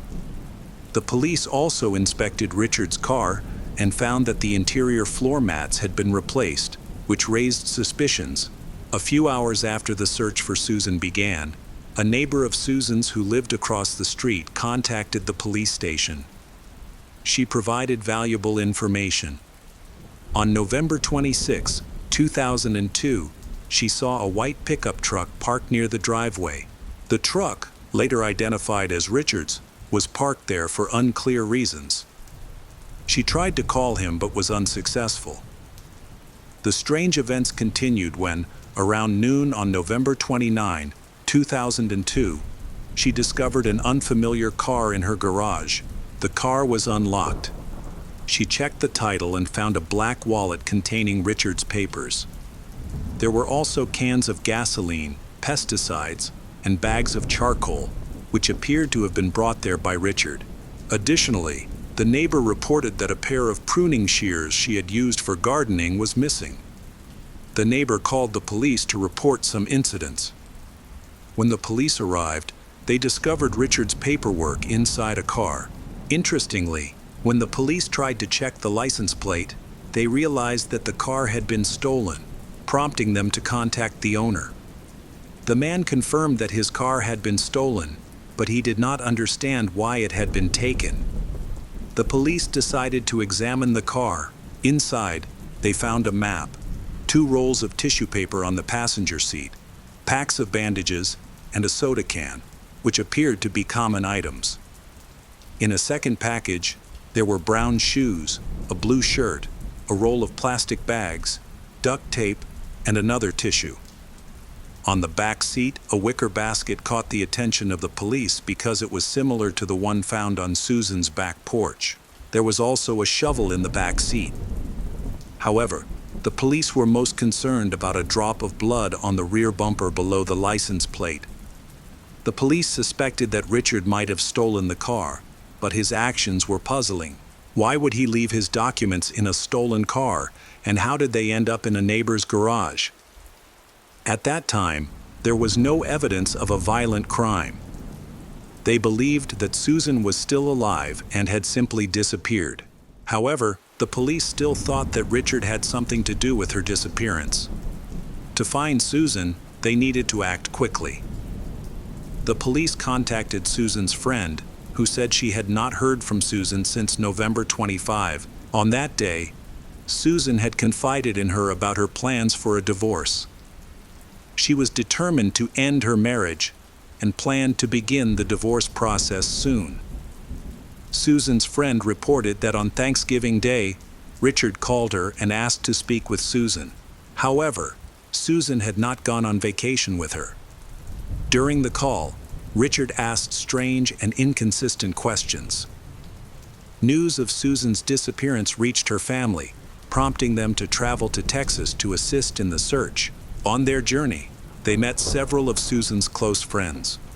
Her co-workers reported that Susan was last seen on November 25. She was expected to come to work the following day but never arrived, which was unusual for her. Several co-workers also knew about her plans for a divorce. Witnesses said that divorce papers had been prepared on December 2, but Susan had intended to keep this information secret until then. A folder containing these divorce documents was later discovered in Susan's office. The police reviewed Richard's phone records and conversations and discovered that he had ordered a pizza on the evening of November 25. They contacted the delivery person, who reported that Richard had met him while wearing rubber gloves, which raised some suspicions. Additionally, the police gathered important information from the housekeeper who had visited the couple's home. Her next visit was scheduled for November 29. During an interview on December 5, the housekeeper expressed surprise at how unusually clean the house was. The family had never cleaned it themselves before, which caught her attention. It appeared that Richard had cleaned the house while wearing gloves. Furthermore, the housekeeper observed several other strange behaviors, particularly Richard's suspicious and distant attitude regarding his wife's disappearance. Richard's strange behavior continued to escalate. Neighbors reported seeing him wandering aimlessly for hours and driving around the neighborhood during the day. One day, he parked his car in front of his house and stared at one spot for about an hour before getting out of the car. He then returned with a lawnmower and began mowing a neighbor's lawn, despite the neighbor's attempts to stop him. By this time, the police were convinced that Susan was not only missing, but had also been attacked by her husband. It took some time to obtain a search warrant for the car, which was found in a neighbor's garage. Meanwhile, the police spoke to the true owner of the missing car, who shared a strange story. He had met a stranger in a park near a gas station who wanted to test drive the car. The stranger got into the car, but instead of driving around the parking lot, he disappeared. By the time the owner realized the car had been stolen, the thief had already fled. When shown a photo of Richard, the owner identified him as the thief. As the unusual circumstances surrounding Susan's disappearance began to attract the attention of her close friends, everyone turned to Richard to find out what was going on. However, he kept giving different accounts. His version of events seemed to change constantly. Richard himself acted strangely, and even asked Susan's best friend what the police had found in the car from the neighbor's garage, seemingly forgetting that he had left some items there. Richard claimed that Susan had been with him at the gas station that night, and that she was the one who had stolen the car. However, the car's owner verified this account and noted that no woman was present at the time. Unfortunately, Richard has yet to provide any useful information regarding Susan's disappearance. Richard was still on the run when Susan's family began distributing flyers on December 4. Volunteers and search parties, including dogs, scoured the city, focusing on the area where Susan's abandoned car had been found. Interestingly, Richard seemed unconcerned about his wife's fate. He repeatedly told Susan's family that she had likely run away. However, Susan's relatives were skeptical of his claims, knowing the details of their life together. All of Susan's belongings were left at home, and it was clear that she would not abandon her children. Despite this, Richard stuck to his story and refused to communicate with Susan's family. He even prevented her family from seeing the children. Susan's family was aware that she had been planning to divorce Richard for about a year, which heightened their fears that he might be involved in her disappearance. However, no one took this possibility seriously at first, and everyone remained hopeful of finding Susan safe. On December 5, DNA samples were collected from Richard for analysis, but the search for Susan did not yield any results until December 13. The police decided to return to Richard's home, and after 8 hours of investigation, they recovered 2 guns, ammunition, a computer, and some documents for further examination.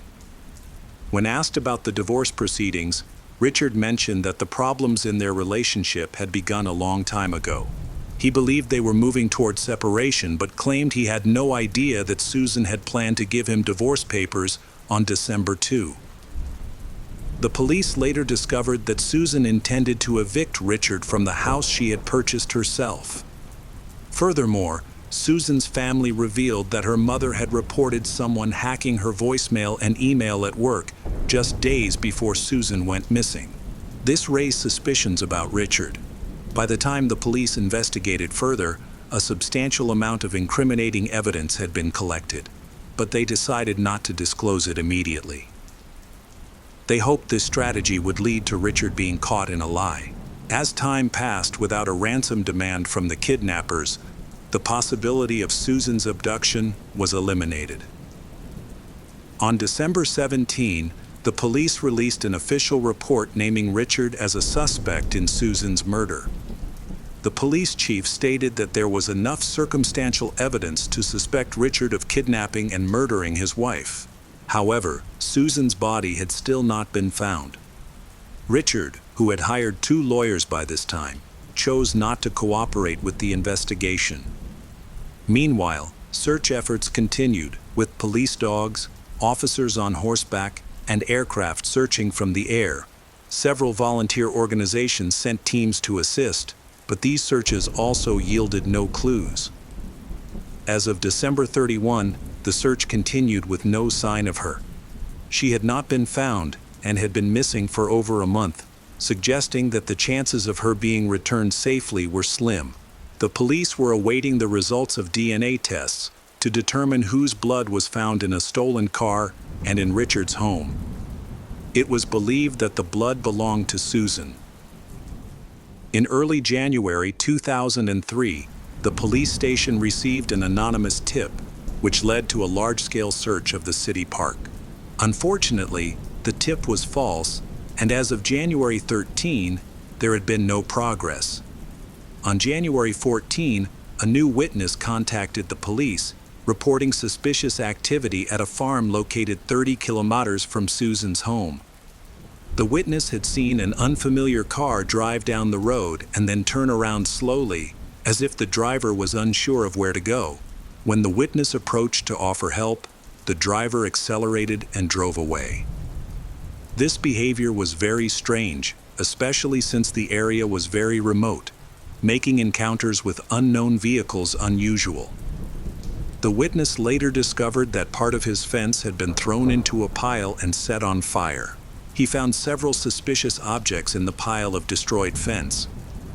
He informed the police that the unknown vehicle had appeared in the week after Thanksgiving, which coincided with the time of Susan's disappearance. The police investigated the area and found the wrapper of a rare Italian popsicle that Richard liked. After a short search, they discovered an old homemade trailer that had been burned. Inside, they found a human body that was so charred that the gender and identity of the body could not be determined. The body was then sent for forensic analysis for further investigation. Additionally, plant and soil samples were collected to compare with particles found on Richard's shoes and shovel. Richard was eventually arrested and initially charged with carjacking, attempted witness bribery, and tampering with evidence. His bail was set at $450, but he remained in jail because he could not pay it.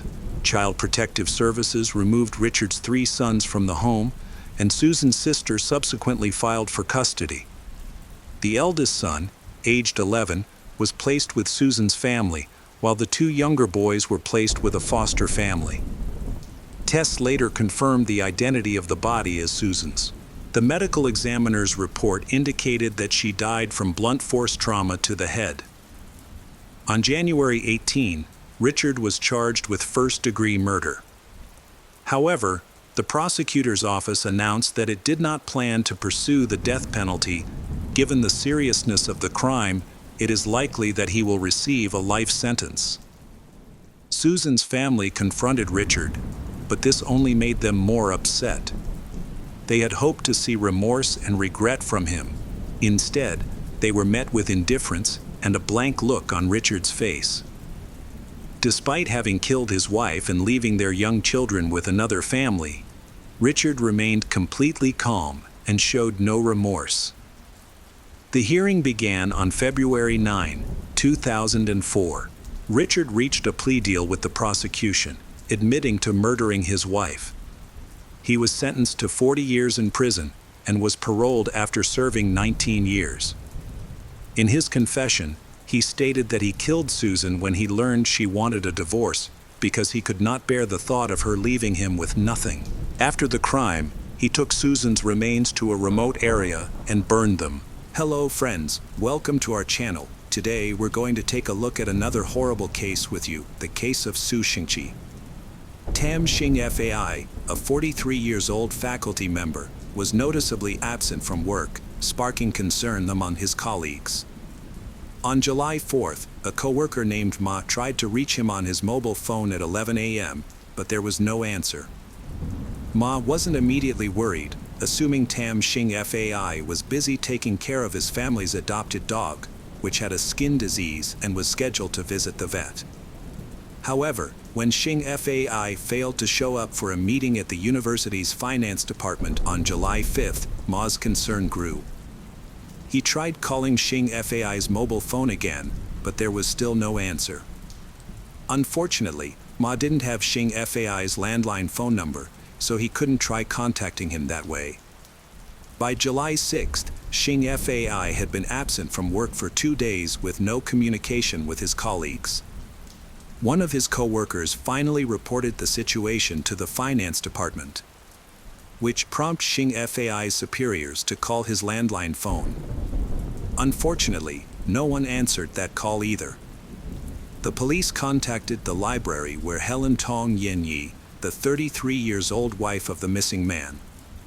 Library staff reported that she was also absent from work without prior notice.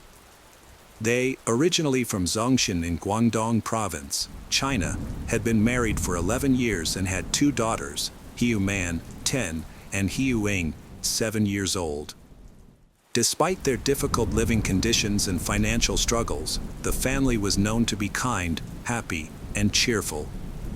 They lived in an abandoned recycling station on Huazhu South Road, but Xing Fai often took his daughters on outings to have fun in town. Their children were well behaved, and the family seemed to be a happy one. Given their circumstances, it was possible that the family had decided to take a vacation together.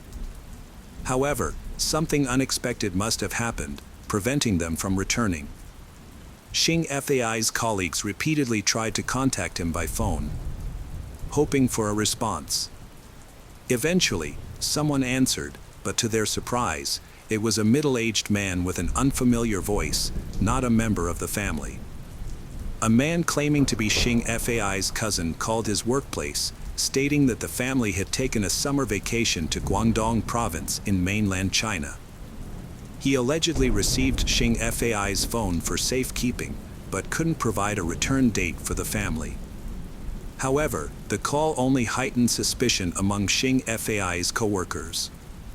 They found it out of character for Xing Fai to suddenly leave without notice, as he was a diligent and organized person. If he planned a vacation, he would have arranged it with his children's school in advance.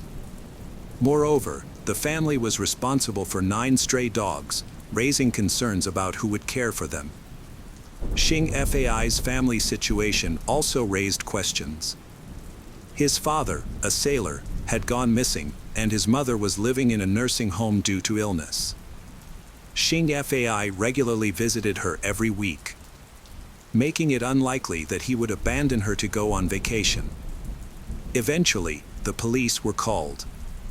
One of Xing Fai's colleagues accompanied them to his home, an abandoned recycling station in Pingqi village. During the trip, a suspicious person was spotted. A short man was seen from a distance near the Xing Fai family's fence before quickly disappearing. Initially, no attention was paid to this, and they continued on. Upon arrival, they found the gate to Xing Fai's home locked. The police investigated the property and interviewed the neighbors. The abandoned recycling station covered a large area of approximately 450 square meters, but most of it was empty space, about 350 square meters of flower beds. The construction area was only about 90 square meters, and the building was constructed illegally. The original owner had built several tin houses on the site, using it as a waste recycling facility.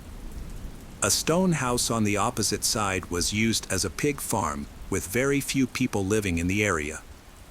As a result, the police only had one neighbor to question, an elderly woman named Wong who lived alone across the street. Wong claimed to have known the family's schedule and reported that they usually tended to their garden in the afternoon. Sue Wong had limited knowledge of the family's personal lives, mainly due to their remote location. She was aware that the family didn't receive many visitors, and the only relative she knew of was Xing Fai's cousin, Su Xingqi. Wong didn't have information about Su Xingqi's address or that of Xing Fai's uncle, who supposedly lived in a nearby stone house. When the police questioned Xing Fai's colleague, they learned that a cousin had answered Xing Fai's phone, leading the police to believe it was Su Xingqi. However, Wong clarified that she didn't know Su Xingqi's address. She did report hearing cries for help from the house on July 5th. In response, the police conducted door-to-door inquiries in Pingqi village and eventually tracked down a man matching Wong's description at a stone house on Waju Road. The man, 42 years old Zhu Shenqi, confirmed that he was Xing Fai's cousin and stated that he occasionally visited the family home to help with renovations and gardening. When questioned about the phone call, Su Xingqi maintained that the family had gone on vacation to China.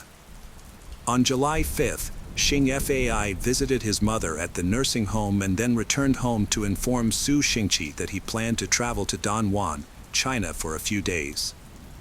Due to the high roaming fees, Xing Fai asked Su Xingqi to hold on to his Hong Kong mobile phone until he returned. The person seen fleeing the scene by police and Xing Fai's colleague was actually Su Xingqi, who was leaving after feeding the family dogs. Su Xingqi's behavior and expressions were observed, and he appeared to be telling the truth. His story seemed consistent, and there were no obvious discrepancies. When asked if he had a key to the family home, Su Xingqi denied it.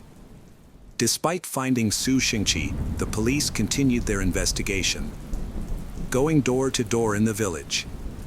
A local resident reported a stranger borrowed money from a villager, leading to a heated argument. The villager threatened to seek compensation from Xing Fai's family, who were struggling financially due to his mother's hospitalization and existing debts. The villagers initially believed the stranger was not Su Xingqi, but they suspected the family might be hiding to escape their debts.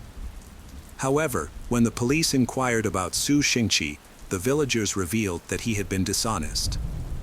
They confirmed that Su Xingqi regularly visited the Xing Fai's home to perform maintenance and repairs, and he was always able to enter the house on his own, even when no one else was present. This information led the police to conclude that Su Xingqi must have had a key or access to the home Xing Fai's. In fact, he did have a key, which Xing Fai had given to him, as witnessed by Wong. When the police asked Su Xingqi for the key, he initially denied owning one, claiming he used a spare key for renovations that he had returned. However, his demeanor had changed, and he was avoiding key details. When the police threatened to search his home, Su Xingqi became agitated and suddenly remembered another house key that he had not returned. He retrieved the key from his dresser and handed it over to the police. Although Su Xingqi's behavior was suspicious, there was no direct evidence linking him to the family's disappearance. As a result, the police placed him under surveillance while continuing their investigation. During their investigation, police used a spare key to enter the home, where they found a scene of disarray and evidence of a ransacking. Fresh blood stains on the walls suggested that a violent incident had occurred on the property. The presence of a sink full of dirty dishes in the kitchen raised suspicions about the family's claim to have traveled to China, as it seemed unlikely they would have left their home in such a state before departing. A search of the master bedroom turned up the family's identification cards in a dresser, which prompted the lead investigator to contact the border crossing office. The office reported that the family had not left Hong Kong. Further investigation of the house uncovered a blood-stained shirt in a side room and a blood-stained plastic water pipe in the corner. Police then deployed sniffer dogs to search for additional evidence and potentially locate the missing family members. The dogs detected a scent and discovered blood stains under recently disturbed soil 9 meters away. Furthermore, despite it being summer vacation, their children, Hiu Man and Hiu Ain, were enrolled in summer school, indicating that the family would not have been on vacation. It became clear that the family had been victims of a crime, so a special team was set up to investigate. Due to the late hour, the police cordoned off the scene, restricted access to Pingqi village. Su Xingqi was confined to home. He was the prime suspect in the case. Su Xingqi promptly confessed.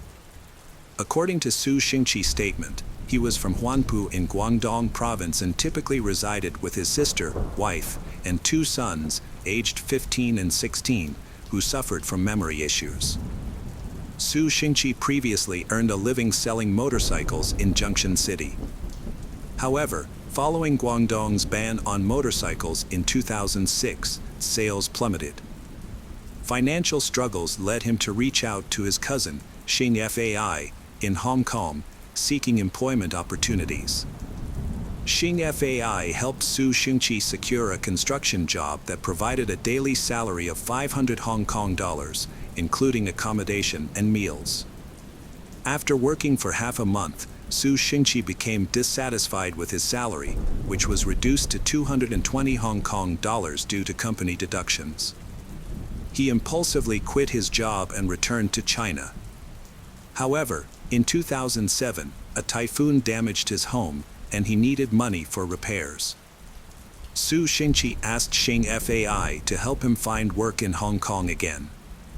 When Xing Fai couldn't find him a job, he proposed an alternative arrangement. Xing Fai would pay Su Xingqi from his own salary to help with household chores and repairs at his home. Su Xingqi accepted this offer and began traveling to Hong Kong every other month to work on Xing Fai's home and garden. Su Xingqi claims that he and Tong Yanyi, Xing Fai's wife, began a clandestine romantic relationship. However, Xing Fai discovered their relationship on July 3rd. On July 5th, Su Xingqi accompanied Xing Fai to a nursing home to visit his mother.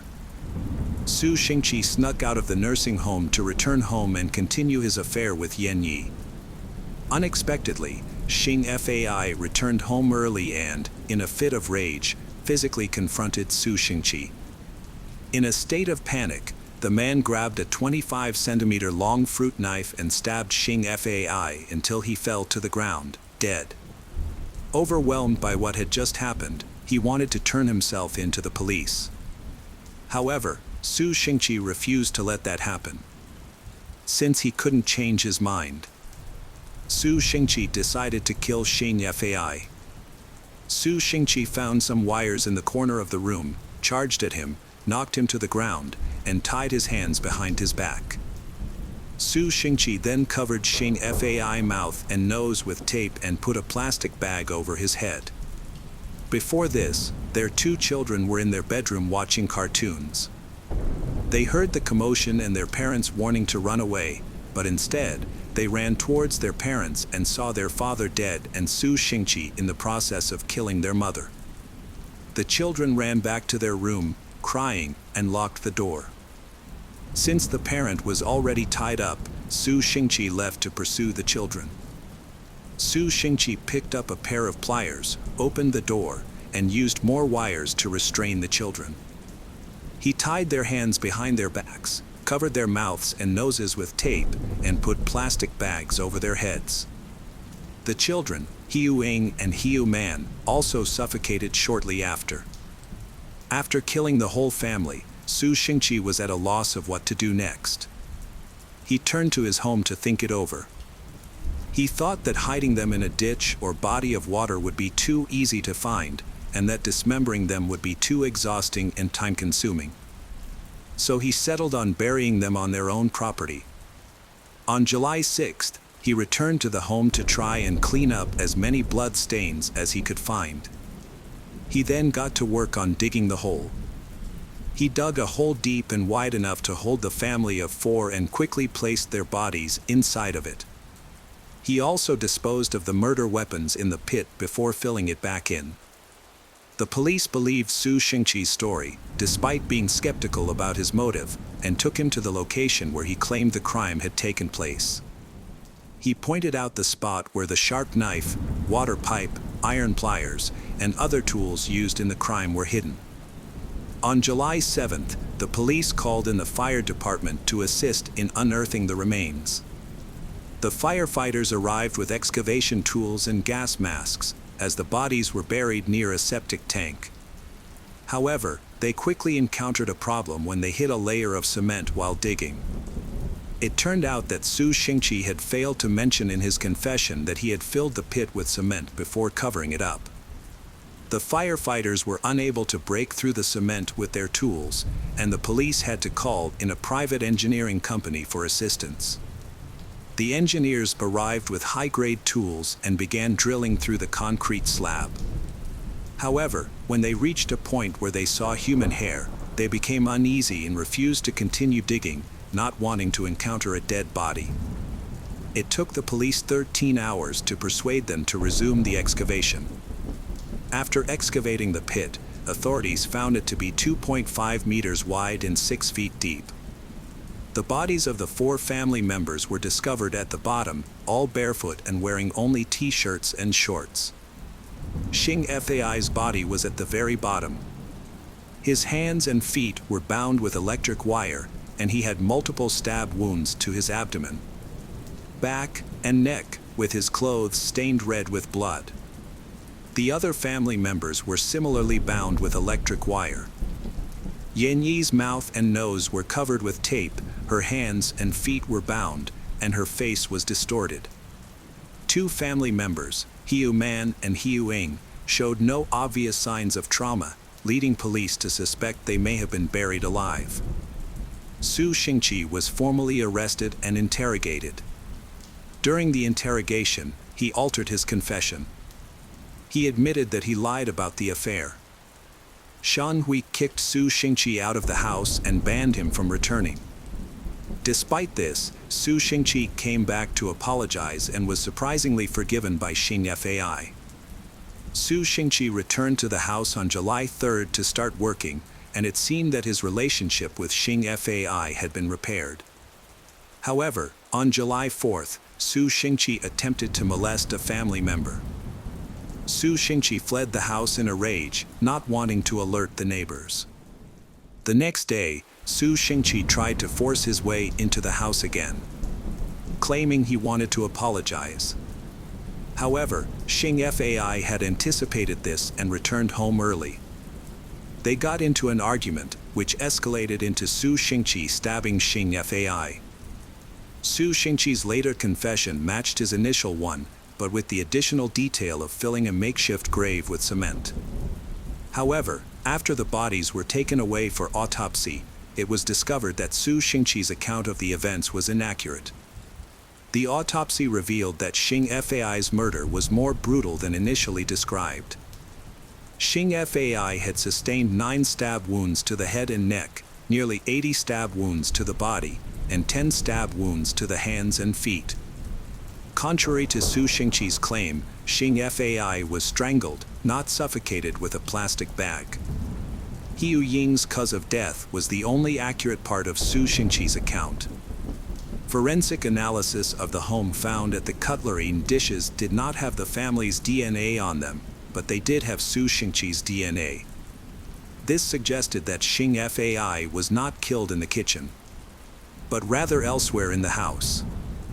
The investigation also revealed that the murder was premeditated, as the cement used to bury the bodies had been purchased by Su Xingqi prior to the murder. Furthermore, the weapon used was not a kitchen knife from the family, but rather one belonging to Su Xingqi. Additional investigations by the police found that the family's bank cards had been used at an ATM after the time of death, but no money could be withdrawn due to repeated failed PIN number guesses.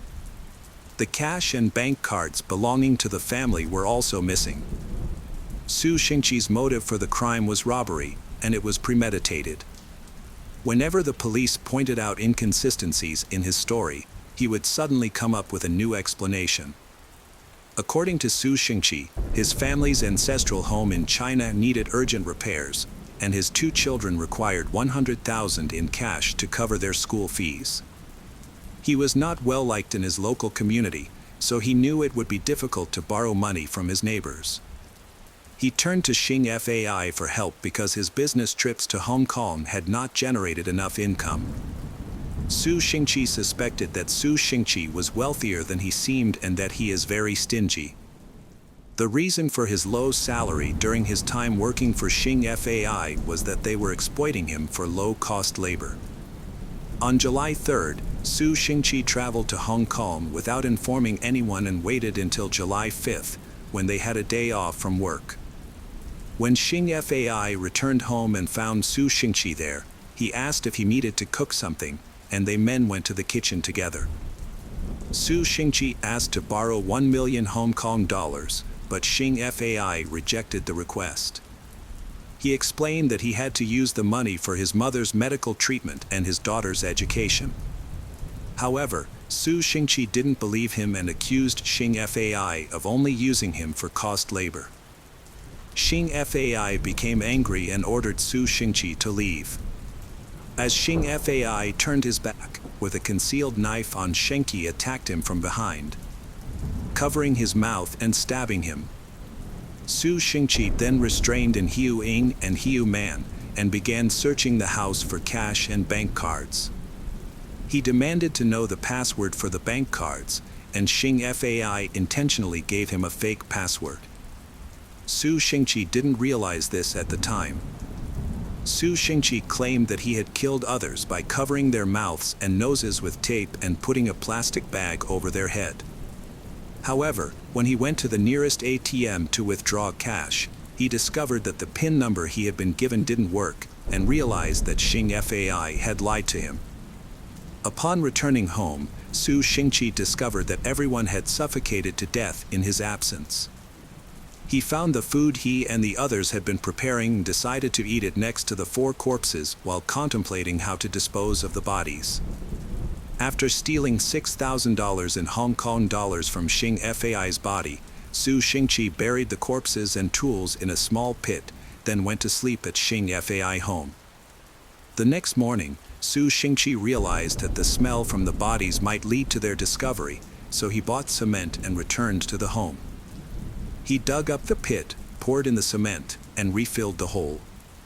Su Xingqi then stayed at the home to answer any calls to Xing Fai's cell phone or house phone, telling callers that he was taking care of things while the Xing Fai family is on vacation. However, Su Xingqi did not expect his ruse to be uncovered so quickly. Even later, he continued to lie about many details, including when he bought the cement and the cause of Yan Yi's death. At this stage, the police didn't think they needed to continue obtaining an accurate confession. In their opinion, they had collected enough evidence to proceed. The trial took place at the Hong Kong High Court on October 28, 2010. Su Xingqi initially pleaded not guilty and altered his previous statement. He claimed that his original story about the affair was true and that Xing Fai was killed in self-defense, while Hiu Man and Hiu Ying were killed accidentally. The defendant stated that he had falsely confessed to extortion and murder brutality, which included physical abuse and suffocation. On November 23, the jury delivered a unanimous guilty verdict for the murders of Xing Fai and Yan Yi. However, the defendant was acquitted of murdering Hiu Ying. Despite this, the defendant received a life sentence for the 3 counts of murder and 1 count of manslaughter. The presiding judge criticized the defendant, describing him as lacking a conscience and being unrepentant. The judge also accused the defendant of fabricating the self-defense story and affair to tarnish the victims' reputations. After Xing Fai's family death, who lived in Hong Kong, surprisingly defended him. They accused Xing Fai of being a hypocrite and the real villain. According to them, Xing Fai was exploiting Su Xingqi for cheap labor and taking his money. However, the neighbors and residents of Ping Chi village were outraged by these claims, forcing Su Xingqi's family to move back to China to avoid the backlash. The crime was considered one of the most shocking in Hong Kong's history. The community showed an outpouring of support for the family Xing Fais, with many visiting their home to offer condolences. Netizens also raised more than enough money to cover the funeral expenses. Additionally, the family's 9 stray dogs were adopted by another family. Every year on July 5th, the adoptive family would take the dogs for a walk in Ping Chi Village, near the home of their former owners. On August 9, 2022, 55 years old Su Xingqi passed away in Hong Kong's Stanley Prison due to liver cancer. Hi everyone, thanks for returning. Let's unravel another perplexing mystery. The case of Michelle Davis. Michelle Davis was born on December 15, 1966. She lived in Des Moines. In 2008, Michelle, 41-year-old, lived in Des Moines and had 3 children. Those who knew Michelle described her as friendly, adventurous, and passionate about motorcycles. As a secretary at a trucking company, she earned respect and authority at work. Her divorce was almost finalized, marking a big change in her life. Then, Michelle had moved into her own apartment and obtained a restraining order against her husband, Randy Davis. The months leading up to their divorce were strained for the family. On Thursday, September 11, 2008, Michelle was working at her job. Her colleagues noticed that after divorce to her husband, she seemed unusually carefree, as if a long-standing burden had been lifted off her shoulders. She was in high spirits and left the office around 4:30 p.m. after completing her tasks. Soon after, the 911 dispatch center receiving calls from eyewitnesses, reporting a car accident on Interstate 235. The Mercury Sable car was flipped over, with an unconscious woman, still wearing a seatbelt, in the driver's seat. Unfortunately, paramedics were unable to save her, and the woman was identified as Michelle Davis. Initially, the police believed that Michelle had lost control of the vehicle, resulting in the accident. However, by the next day, this theory was ruled out.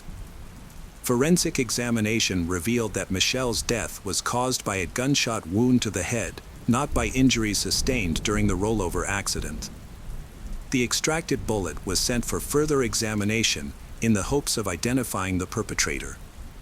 The investigators assigned to this case were faced with an unusual and challenging situation.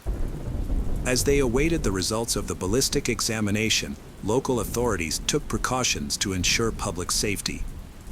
There was concern that Michelle might have been a random victim, raises the possibility that the perpetrator may target others. Plus, a large number of cars travel on this interstate, putting numerous drivers at risk of being targeted by the shooter. Given the urgency of the situation, the police increased their patrols in the city. Once it was confirmed that Michelle's death was not an accident, detectives went to the crime scene to collect evidence. Unfortunately, they didn't find any leads, including the cartridge case or other evidence. The initial assumption that Michelle's death was a car accident led to traffic services clearing the site, which likely destroyed any potential evidence.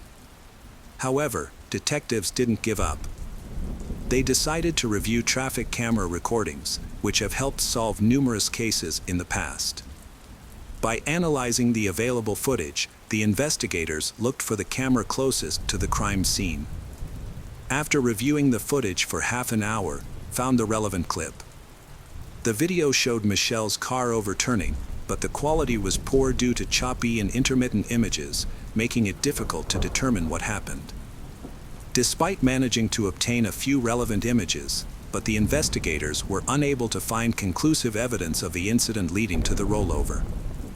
The investigators faced a great difficulty, as they were sure that they held an important clue that would help solve the case, but in the end it turned out to be a false clue.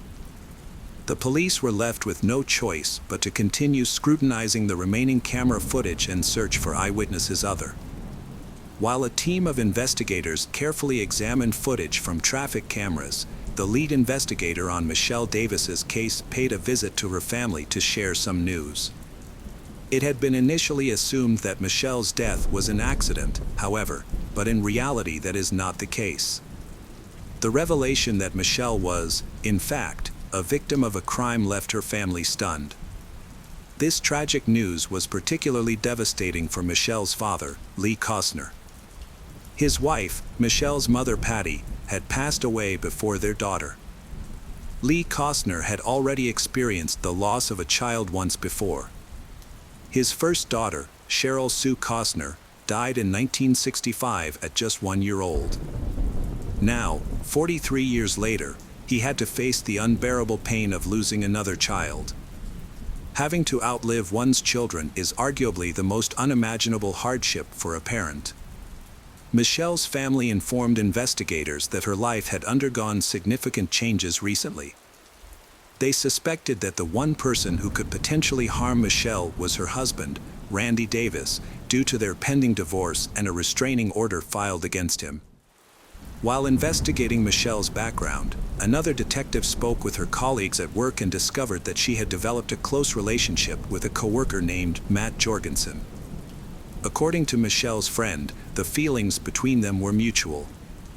However, since Michelle was in the process of divorcing Randy, they decided to keep their relationship private, known only to a few colleagues and close friends. As a result, the police now had two potential suspects, Randy Davis and Matt Jorgensen. When investigators attempted to contact Randy, they were unsuccessful, as all calls went straight to voicemail. In contrast, they were able to speak with Matt, who openly discussed his relationship with Michelle and provided an account of his activities on the day of her death. Matt stated that they never had arguments or fights. He was visibly shaken by Michelle's death and cooperated fully with the investigators. After verifying his alibi, the police eliminated him as a suspect. The ballistic examination results revealed that the crime was committed with a .22 caliber rifle at close range. Given that the incident occurred on the interstate, police believe the shooter was most likely driving another vehicle, next to Michelle's, at the same time. A new lead emerged when the police received a call from Michelle's insurance company, stating that her brother Todd was filing a claim for the life insurance payout. This raised suspicions, as insurance-related murders are not uncommon. The detective decided to pay Todd a visit to ask some questions. During the interrogation, Todd realized he was being treated as a suspect, so he explained his whereabouts on the day of Michelle's death. Todd revealed that their family was struggling financially and couldn't afford a proper funeral for Michelle, prompting him to file the insurance claim to cover the expenses. Further investigation into Todd's alibi confirmed that he was indeed in a different part of the city at the time of Michelle's death, ruling him out as the shooter. Todd provided the police with information that pointed to another suspect, Michelle's stepson, Josh. At the time of the incident, Josh was an adult who had recently returned from serving in the Marines. As someone familiar with handling weapons, Josh became a person of interest in the investigation. The police began to explore motives that could have driven Josh to commit this crime. In another development, a witness came forward with a crucial tip. A woman who was driving on Interstate 235 around the same time as Michelle's accident reported seeing a red pickup truck. Likely a Ford F-150, with a driver behaving erratically. The driver, described as in white, man wearing a baseball cap, was swerving from lane to lane. It feels like he's chasing someone. Although the description was limited, the investigators deemed this new information significant and proceeded to investigate further. The investigation into Michelle's death led detectives to review footage from traffic cameras, focusing on the presence of a red pickup truck. A woman had tipped off the police about a suspicious red truck, and indeed, the footage showed this vehicle following Michelle from her workplace. Although the footage quality was poor, preventing identification of the driver and license plates, further review of recordings from other cameras confirmed the truck was tailing Michelle along her route. This strongly suggested that the killer was likely targeting Michelle specifically. Detectives soon discovered that Michelle's husband, Randy Davis, was the owner of a red pickup truck. They immediately visited his residence but found him not at home. However, his son Josh, a Marine with professional knowledge of firearms, was at home. Josh stated Randy had spent the day of Michelle's death shopping with his sister, returned home, and spent the evening watching TV. He also revealed that Michelle's divorce from Randy had been complex, particularly due to her demand for half the value of their house. Additionally, Josh mentioned that his father had come home around 5:30 p.m. that evening. Josh's account of incident did not seem believable, and the conversation with Josh revealed that he had a possible motive for the crime. When his father and Michelle divorce, she will receive a portion of the estate, which makes him unhappy. However, these were just suspicions, and without concrete evidence, there was not enough to warrant an arrest or charges. As Michelle's family made funeral arrangements, the police continued searching for leads.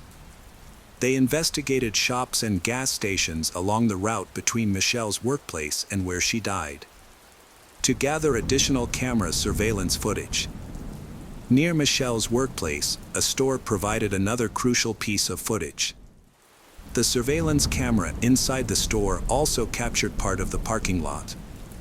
On September 11, 2008, the day of Michelle's death, a red pickup truck parked at the store's entrance around 4 p.m. The police identified the truck as Randy's vehicle, but since Josh also used it, they needed to determine who was driving it that day. The footage showed the driver exit the truck, enter the store, and then disappear from view temporarily, then reappearing to make a purchase and leave. The poor video quality made it impossible to distinguish whether the driver was Randy or Josh. To clarify the events, here's what happened. Michelle left work at 4:30 p.m., but police had looked at the timeline before then. At 4 p.m., a series of incidents occurred near the store where Michelle worked. The police reviewed the footage and found a pickup truck repeatedly visiting the store in the 30 minutes that followed. In each of these visits, the driver did not get out of the truck but instead turned around and drove away. The last time the truck was seen near the store was when Michelle left work. Despite the efforts of the police to identify the driver, they were unsuccessful. The police then decided to try to contact Randy again.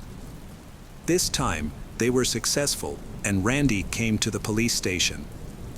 Before interviewing him, the police made it clear that Randy was not under arrest and explained his rights. During the interview, the police asked Randy about his whereabouts on September 11th. Randy mentioned that he and Michelle were in the process of getting a divorce after 17 years of marriage. He also said that he worked as a carpenter and went to work that day. When asked what time he got home from work, Randy hesitated, then saying he arrived home at 3:45 p.m. However, this contradicted the surveillance footage and the testimony of Josh. According to Josh, his father got home around 5:30 p.m., which is about 2 hours later than the time Randy provided. Randy further stated that he did not leave his house after 3:45 p.m. and claimed he was alone until Josh arrived, and they cooked dinner together. However, this information also contradicts Josh's statement, who said that he was already home when his father arrived. Randy and Josh's defenses contradict each other, and after questioning Randy, investigators discovered that one of them was lying. To see Randy's reaction, they revealed to him that Michelle had actually died from a gunshot wound, not from injuries sustained in a car accident. This information had been kept confidential, known only to Michelle's family. However, Randy's reaction was very suspicious. He barely reacted, feigning surprise and looking away. When questioned about his last talk with Michelle, Randy requested a lawyer, effectively ending the conversation. Although the investigation lacked crucial evidence, including the murder weapon, thus the police released Randy. For days after Michelle's death, her family and friends gathered for her funeral on September 15, 2008. Randy attended the ceremony, tried to appear sad and even burst into tears. Investigators worked hard to quickly find the killer. Unexpected help arrived when Josh, accompanied by his lawyer, walked into the police station and expressed his desire to make a statement. According to Josh, on the day of the incident, he had returned home from his sister's house to find his father, Randy, in the driveway with their car. As Josh entered the house, he saw his father holding a gun, and Randy warned him away, saying it would be better if he didn't come in right then.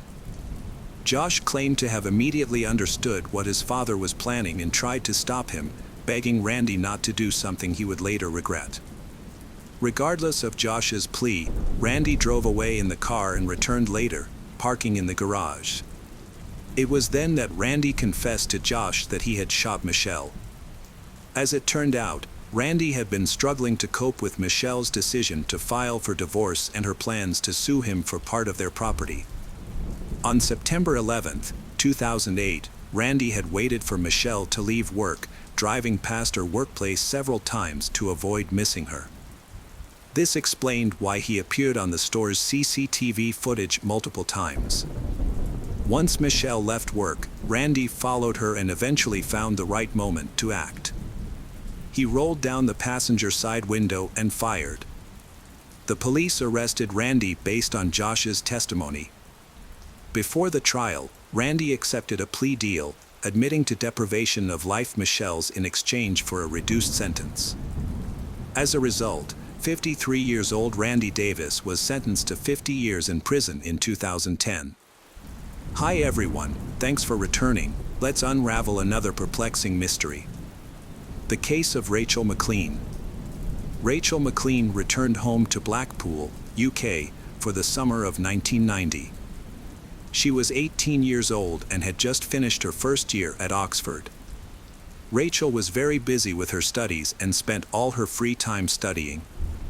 She had a healthy lifestyle and played sports. Rachel had many friends and loved heavy metal music. She joined a local charity, where she worked during the summer. While on a day off, Rachel was relaxing with friends at a local club when she met a bartender named John Turner, who had long brown hair. John was from Nottingham and had returned to Blackpool for the summer. Rachel found him attractive and easy to talk to, so they quickly became interested in each other. That night, they chatted. John attended Rachel's 19th birthday party. After the party, they had a passionate night together. According to John, their relationship continued to develop. However, at the end of the summer, Rachel had to return to Oxford, and John returned to Nottingham.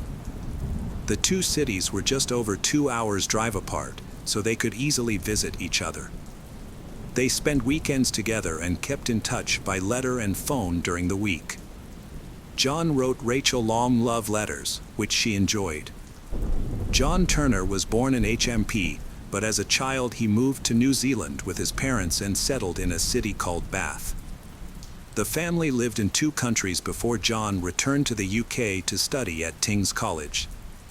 During his time there, he won the hearts of both students and teachers. He hosted a show on the local college radio station twice a week and was a talented athlete on the soccer team. Rachel McLean was a promising student. Her literature teacher at college admired her achievements. Rachel started college in the same year as John. On Christmas, Rachel invited John to meet her parents and they had a nice evening together. Rachel's parents were very happy with her choice, finding John intelligent, good-looking and confident. John became increasingly infatuated with Rachel but was saddened by the distance between them. During this time, she moved into a student apartment on the first floor of the school with 4 other students. John felt anxious and jealous because one of her neighbors was a man and the boys often visited her house. To cope, he wrote and called her constantly. However, Rachel was very busy with work and study. Since there were no mobile phones in those days, they could only communicate by landline. She would often come home at the end of the evening, exhausted, and go straight to bed. She did not have the opportunity to communicate with John regularly. His dissatisfaction increased with each missed call and he became increasingly jealous. His possessiveness became evident during this time and he complained to her, which began to annoy Rachel.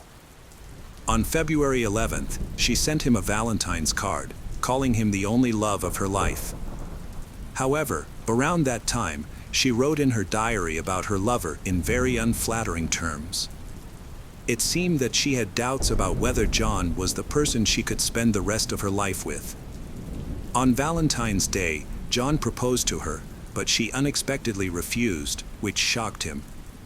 She explained that she was not ready. John said that he understood and would wait. They continued their relationship, calling each other occasionally and rarely seeing each other. 2 months later, in April, they planned to spend the Easter holidays together. John went to Blackpool again on Saturday, and Rachel's mother took her back to Oxford because she had important school matters to attend to on Sunday. They planned to have a quiet day together at her student flat, as it was their last weekend before Rachel's exams. Rachel spent a lot of time preparing for her exams. While she was studying, her boyfriend was watching football in the living room because he was a Nottingham fan. That weekend, the team played in the FA Cup semi-finals, so the next day John got on the train and returned to Nottingham. There was no one in the student flat all week because the young people had gone home for the holidays. Everyone wanted to spend time with their loved ones because they wouldn't have the chance until the end of the year. By Monday, her roommates began to return, eager to see Rachel and hear about her weekend. However, Rachel was missing. Her room was empty, the windows were open, but nothing else seemed out of the ordinary. The students assumed she was busy with other activities. On Wednesday, her boyfriend, John, tried to call her, but she did not answer. They had planned to stay in touch, but Rachel did not return his calls. John assumed that she was busy and did not want to bother her. However, after 2 days of silence, which was unusual since their relationship had only recently improved, John began to worry. He called again, but still received no response. The next day, he tried again, but was unsuccessful. There was no social media at the time, so John left a message on her answering machine. But she remained silent. He also sent her a letter by regular mail, which he sent as soon as he got home. The letter arrived in New Mexico on Thursday, and John thanked Rachel for a wonderful weekend and wished her luck with her exams.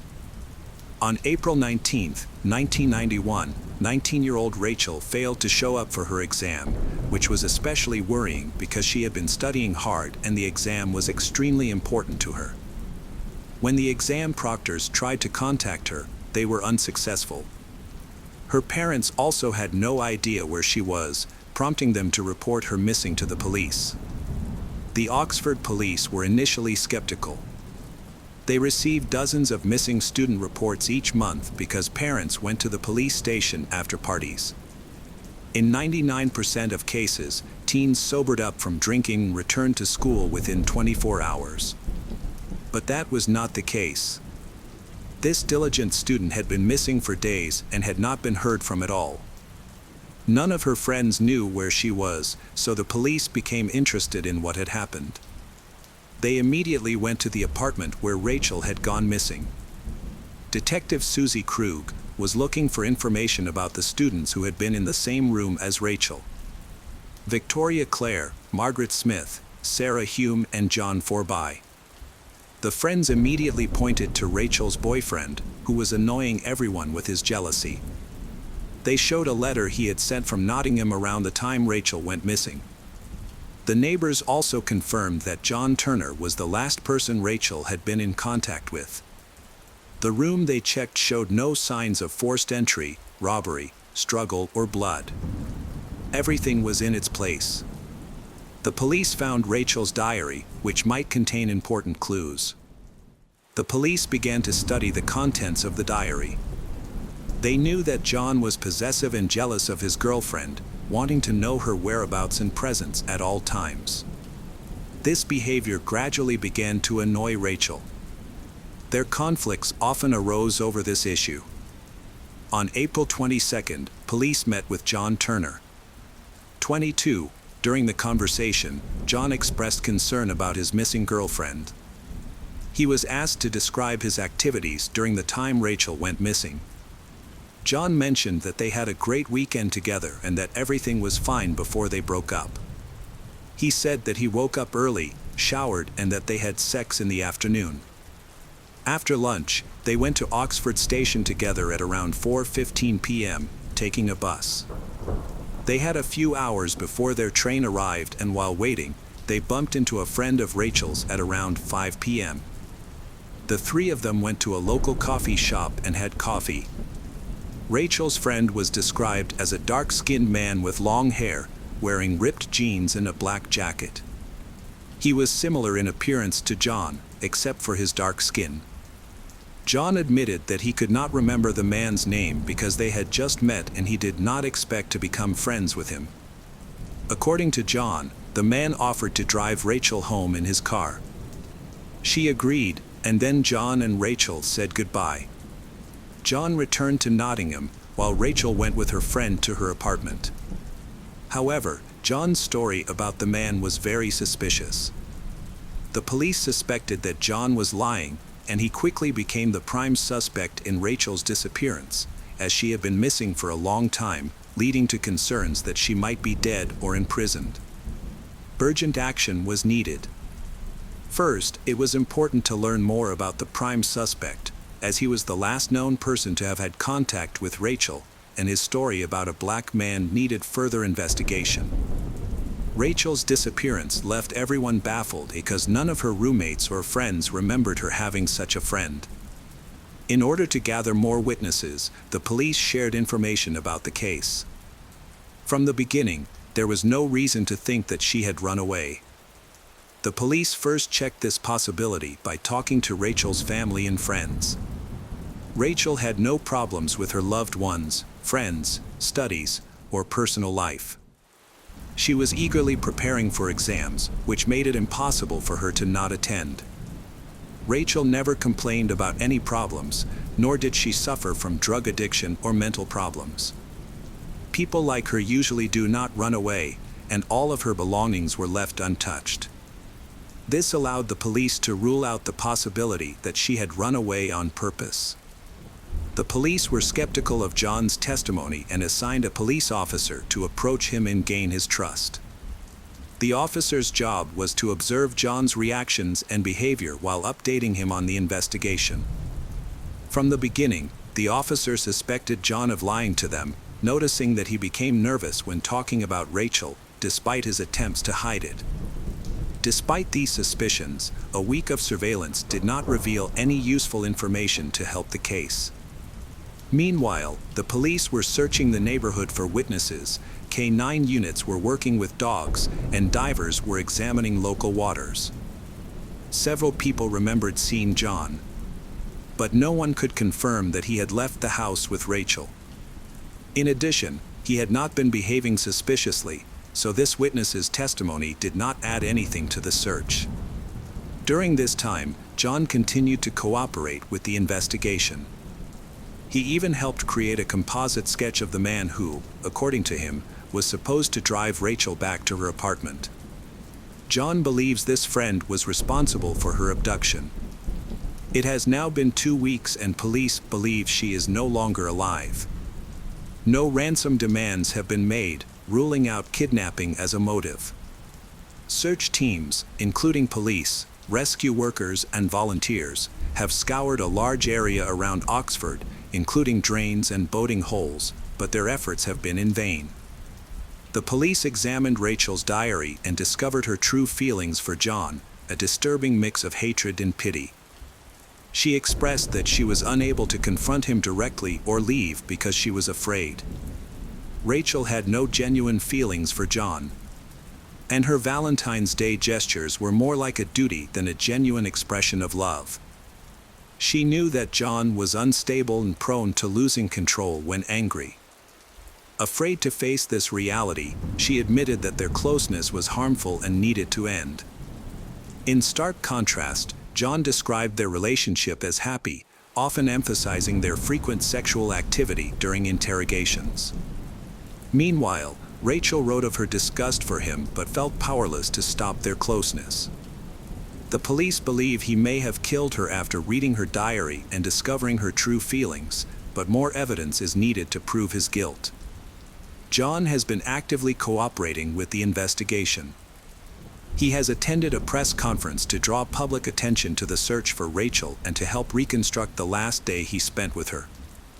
John describes the events at the station, claiming that a stranger, whom he says was a dark-skinned friend of Rachel's, was involved in her disappearance. The plan is to closely monitor John's reactions and behavior during these events, as experienced journalists can identify inconsistencies in his story. Many people have noted that John's description of the dark-skinned guy closely matches his appearance, including his clothing, except for his skin color. It is as if he was trying to describe himself but changing his race. In addition, the public took note of John's strange reactions when asked if he thought Rachel was still alive. He vaguely stated, in his heart, he wanted to think so, which further aroused suspicion among the conference attendees. Throughout the conversation, the guy's smile never seemed to disappear. This event greatly promoted the investigation into Rachel's disappearance. Several random witnesses who were watching the press conference on television clearly remembered the events of the day the girl disappeared at the train station. They contacted the police, saying that only John was at the cafe at the station, there was no girl or anyone else with him. Among the witnesses was a man sitting at the next table. He noticed that John seemed very nervous while drinking coffee, constantly looking around and startled. According to this witness, at one point, John took out a piece of paper and started writing. Perhaps Rachel was no longer alive at that time, and John began writing the same letter he had sent immediately after arriving in Noting. All this was done to create an alibi for himself. It has been established that John and Rachel went to the station together by bus, although there were no cameras there at that time. However, during that time in the city, all passengers who boarded the bus and paid for their tickets were monitored by special electronic devices. It was impossible to ride without paying. When checked, it was discovered that Rachel had not paid for the trip, which showed that she was not with John and could not have been there that day. Therefore, John lied. The reason for his lie remains unclear, and it is still unknown where Rachel's body could be. Police suspected that her remains might still be in the student apartment or somewhere on campus. Surveillance cameras covered the area around the building, but none of them showed John carrying any large, suspicious items. Police requested a floor plan of the student dormitory and discovered that there were voids under the floorboards. Police returned to the apartment where Rachel had lived and removed the floorboards. There, they found her body tightly packed in a bag, only 20 centimeters high. The cold weather at the time slowed the body's decomposition. In addition, the space between floors was structurally well ventilated, so the decomposing body did not emit a foul odor and was not discovered until 19 days after her death. Because Rachel's body was so well preserved, the forensic expert was able to determine the circumstances of her death with a high degree of accuracy within an hour. John was then questioned by the police. Initially, he refused to answer police questions. However, the next day, he confessed to killing Rachel. He said that after watching a football match, he proposed to Rachel, hoping that she would accept, but she refused. The couple exchanged a few words. As a result, he lost his temper and attacked her. In his confession, John admitted that he did not understand why she refused to get engaged. She did not want to answer for a long time but finally admitted that she had been having an affair and that she was not sure that she was ready to commit her life to John. In response, he insulted her. Rachel tried to hit him, and after the slap, he lost control and pinned her down on the chair with his weight, preventing her from moving.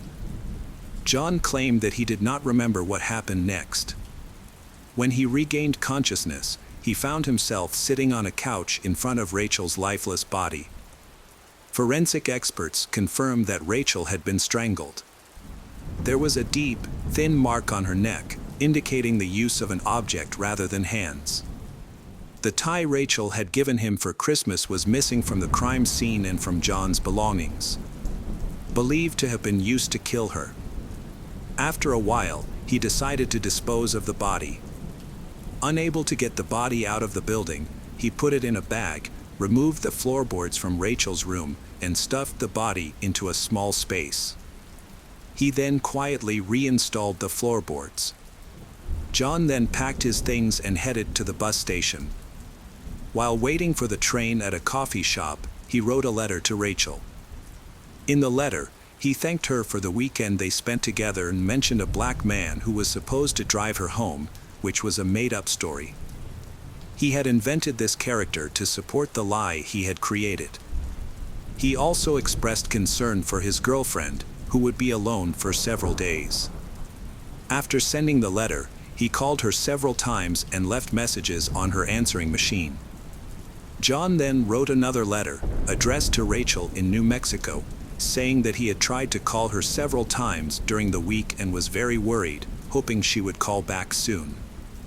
This deception allowed him to fool the police and the public for 19 days. Afterward, despite his confession, John Turner maintained his innocence. In December 1991, John claimed that his actions were in self-defense. He wanted to avoid a life sentence for premeditated murder, so he argued that the girl's death was accidental. Rachel was described as argumentative and unfaithful, often insulting John. John also stressed the humiliation he suffered at the hands of Rachel. He had erectile dysfunction due to the disease and claimed that she constantly criticized him for it. This was especially difficult during the outbreak when he was unable to have sex with her due to pain in his groin and abdomen. In court, his lawyer portrayed him as the victim. He was a caring man in love, dreamed of marrying Rachel and proposed to her twice, both times being rejected. Of course, all of this is not true, because judging by the diary entries, the girl was generally uncomfortable with intimate contact with John. There is no evidence that Rachel had any intrigue or relationship with anyone else. Rachel's close friends did not know about any other guy. Many believe that she made up the story of the affair to justify her quick breakup with John, but it is possible that she never actually said this, it was just his word. In the end, the jury did not believe John and he was sentenced to life in prison, with the right to parole. John's story does not end there. While serving his sentence, he developed a relationship with a 20-year-old woman who looked exactly like Rachel. She learned about him through a newspaper article and became interested, believing that he had been wrongly convicted. Despite being imprisoned, they began a romantic relationship. Lawyers continued to fight for John's release and maintained his innocence. In 2003, after 11 years behind bars, John was paroled. He returned to New Zealand, intending to start his life over. His girlfriend, whom he met while in prison, followed him to New Zealand to attend university in Wanganui, the city where John lived. Apparently, 11 years in prison did not benefit John because he then attacked and began strangling the new girl, who believed he was innocent. John was 49 at the time.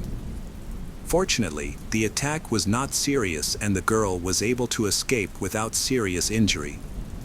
According to several witnesses and victims, John had lost control of his temper several times in the 6 months leading up to the incident. It was clear that he had anger management issues. John often became jealous and turned small problems into big arguments, often insulting his partner in front of others. Some time after the initial incident, the situation recurred and he attacked her again. During this time, the couple were staying at a motel in the city of Wanganui. There, they argued again. John threw his girlfriend onto the bed, raised his fists and punched her in the face while holding her down with his weight. However, he regained his composure and left the room. A few hours later, the girl texted John, saying that she was ending the relationship. She said that he was dangerous and needed to attend an anger management program. In response, he flew into a rage again, returned to the motel and stormed into the room. He attacked her, tore her clothes off, demanded sex, hit her on the head several times and threatened to kill her. In 2018, the girl reported John to the police and he was charged with assault. He was sentenced to 2 years and 9 months in prison. The sentence was relatively light because the conviction occurred in New Zealand. If the attack had happened in the UK, he would have faced a life sentence. Despite the attack, his new girlfriend told the media that she believes anger management is still an issue for John and that he needs help. She hopes he can control his anger and that they can rekindle their relationship, despite the mental and physical abuse he has inflicted on her. In court, she admitted that he had threatened to kill her if she tried to leave him, although she did not take the threat seriously. John has recently been released from prison, but his current situation is unknown. Hello friends, welcome to our channel. Today we're going to take a look at another horrible case with you. The case of Julissa Thaler. In May 2022, the case of Julissa Thaler shocked the United States. She was sentenced to life in prison for a heinous crime. Julissa had a difficult life with many problems, but many people still found it hard to believe that she could commit such a terrible act. In court, she pleaded innocent, claiming that the United States government agencies were largely to blame. This complicated story began on December 15, 2015, when Julissa gave birth to her son Eli, who was diagnosed with Townes-Brocks syndrome, a genetic disorder. The pregnancy was carried to full term, and Eli underwent several surgeries in the first months of his life. Although intellectually healthy, Eli had mobility problems, kidney disease, and needed a hearing aid. However, he was a happy and sociable child. At 22, Julissa ended her relationship with Torrey Hart, the father of Eli, and moved in with her mother for a while. During her youth, she began facing significant challenges. From ages 13 to 18, she frequently stayed in psychiatric hospitals for treatment of drug and alcohol addiction. She had conflicts with her parents and ran away from home multiple times. These issues persisted after her child was born. In particular, she was closely monitored by the Department of Child Support Services in Minnesota because, in 2017, her child did not receive necessary medications and appropriate treatment. Julissa was also criticized for not adequately meeting her son's needs. In 2019, Julissa claimed that Torrey had threatened to blow her up in her car. This allegation was investigated and found to be false, as Julissa had made up the story during a psychotic episode to prevent the father from seeing his son. Torrey was very devoted to the child and cherished their time together. Torrey also accused Julissa of being incapable of caring for their child. An investigation confirmed these claims and after visits from social workers. Eli was temporarily placed with a foster family by Julissa in October 2020.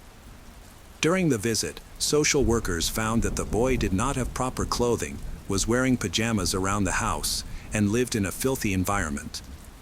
The first-floor bathroom was flooded and had many products scattered around, some of which were rotting, at the time of the inspection.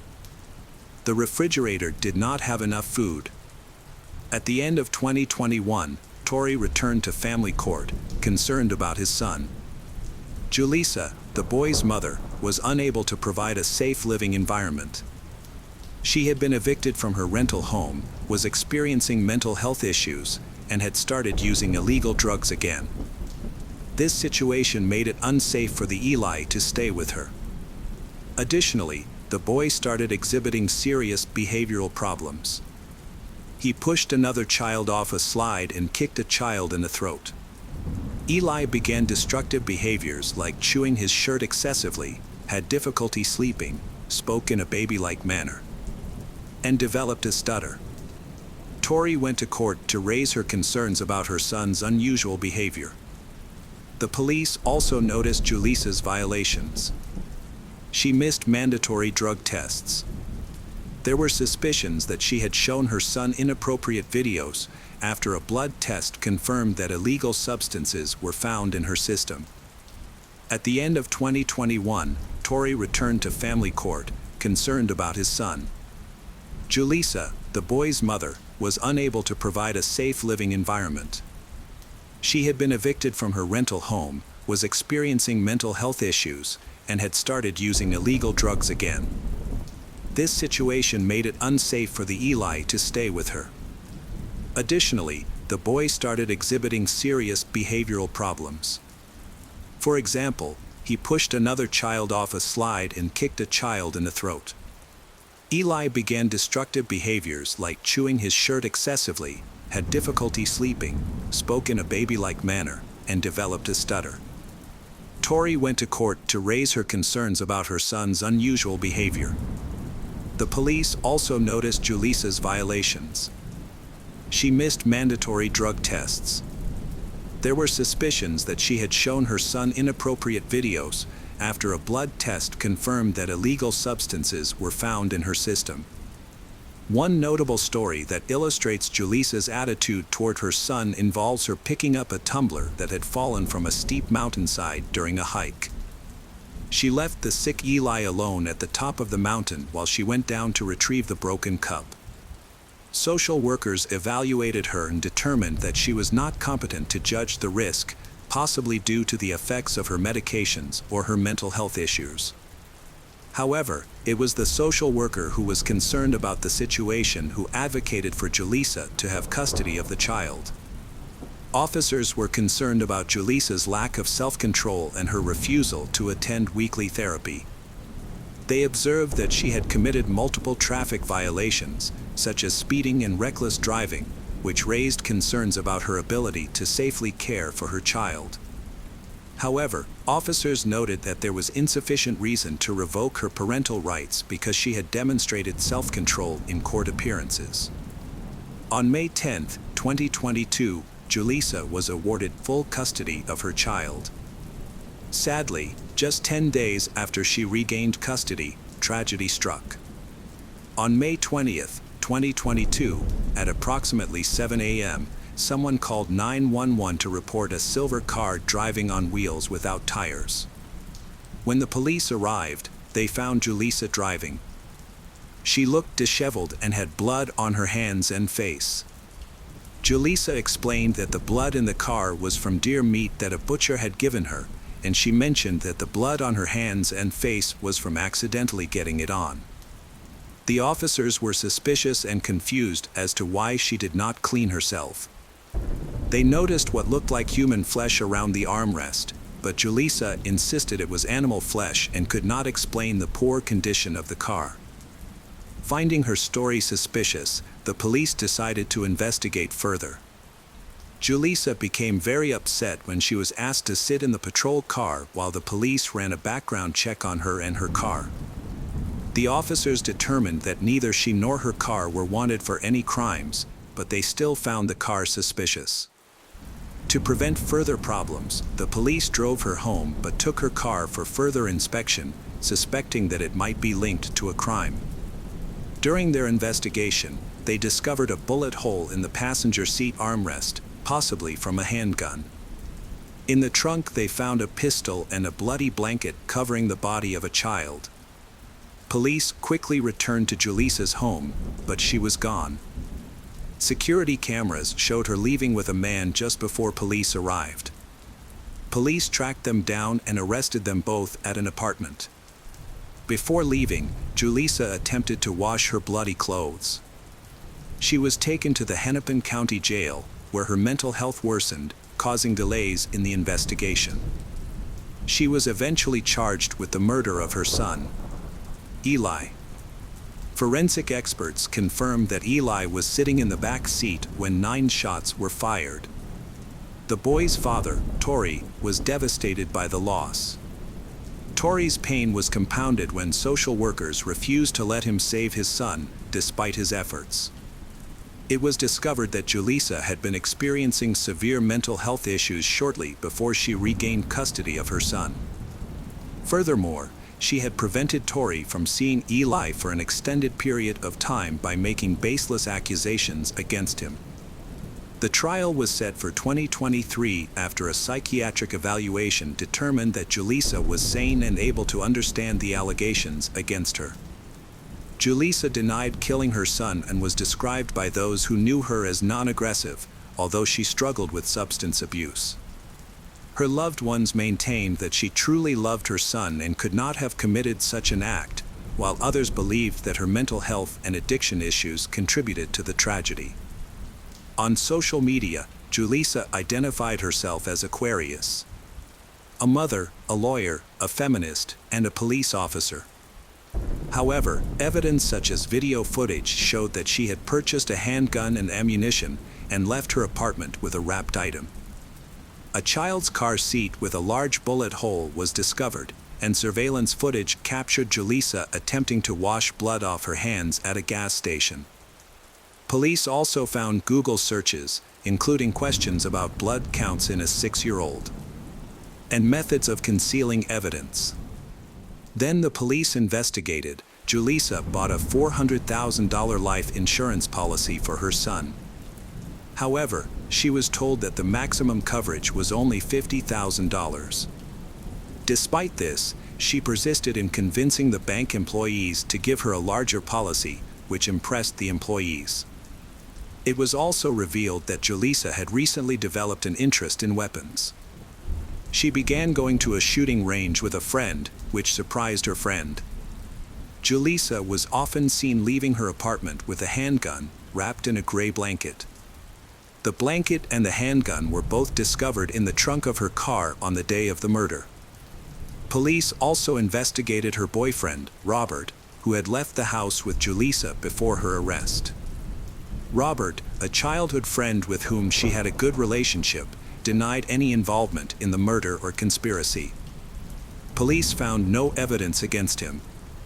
During the trial, Robert was stunned by the evidence and the maximum sentence that could be given to Julissa. Robert helped reconstruct the events of that morning when he last saw Eli alive. Julissa had told him that she would take Eli to school.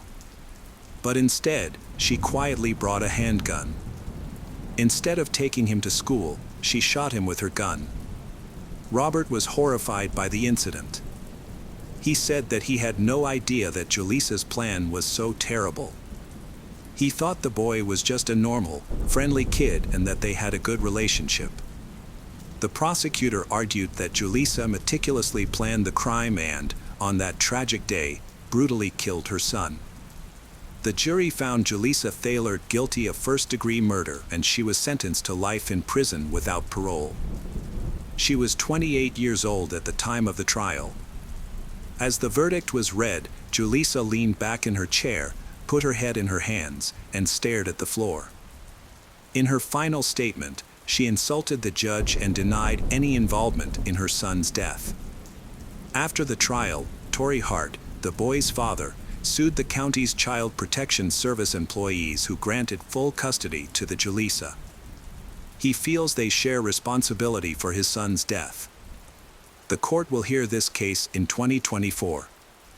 Hi everyone, thanks for returning. Let's unravel another horrible case. The case of Michael Reese.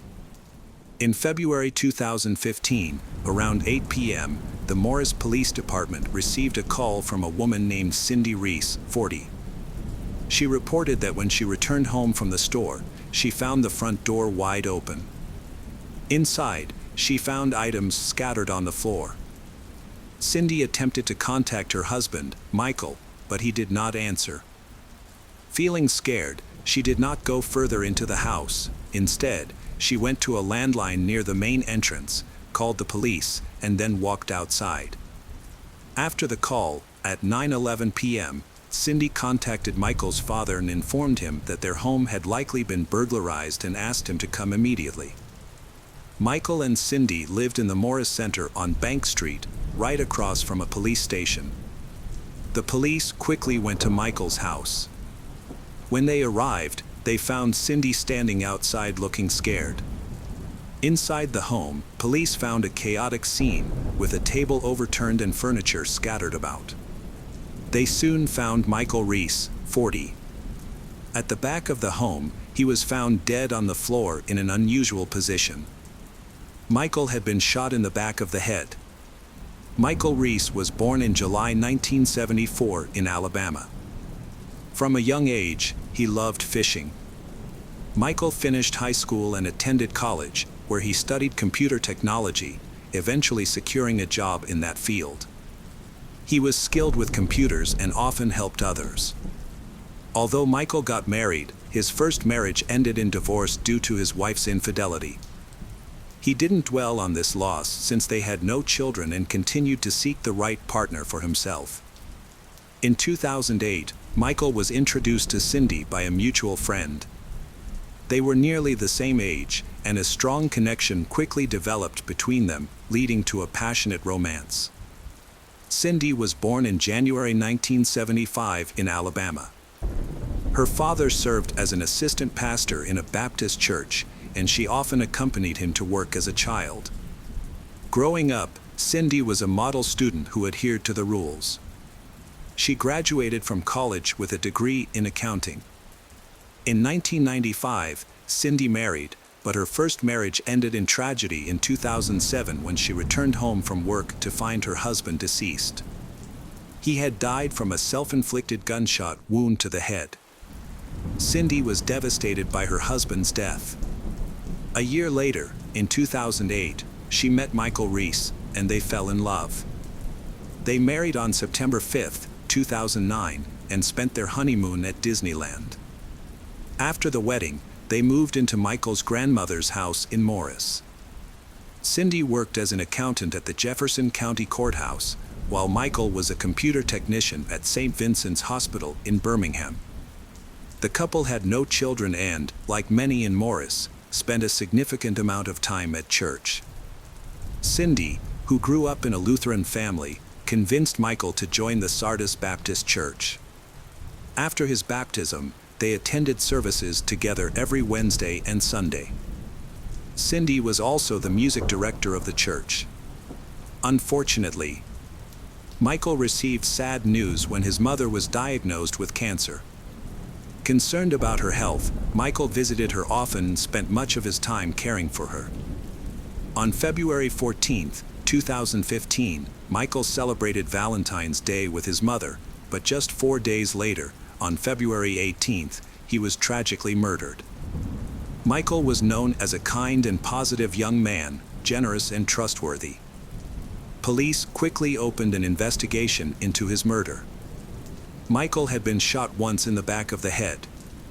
Inside the house, everything was in disarray. The police suspected that the Michael family was targeted for a robbery that went wrong. On the table, there was still uneaten fast food. However, investigation revealed no evidence of a break-in through the front door.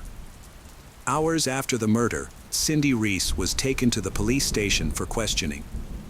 She explained that on February 18th, she and her husband, Michael, had gone to work during the day.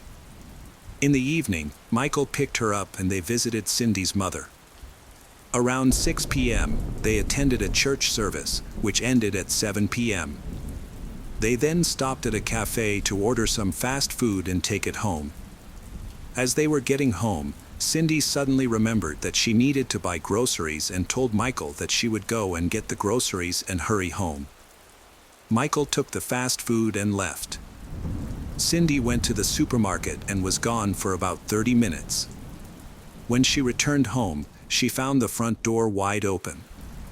Worried, she looked inside and saw things scattered everywhere. She called out to her husband but got no answer, which scared her, and she decided not to go any further into the house. Worried, she immediately called the police and walked out. At that time, she did not know that her husband, Michael, was dead. Cindy reported that a .38 revolver and some jewelry were missing from their home. When asked who might have killed Michael, Cindy said that as she was driving near her home, she saw a strange man wearing a black hoodie walking down the street. She also shared that she and Michael were planning to have children and had even added a room to their home. They were in the process of renovating, with the assistance of a contractor. Cindy speculated that this man might be involved in the murder. The interrogation lasted for several hours. During this time, Cindy listed all of her close friends, co-workers, and acquaintances that she and Michael had interacted with. Police noticed that when Cindy mentioned an old family friend, she appeared very happy. Meanwhile, the entire town knew that Cindy was having an affair. Although everyone suspected her secret relationship, Cindy denied it and refused to admit to any adulterous behavior.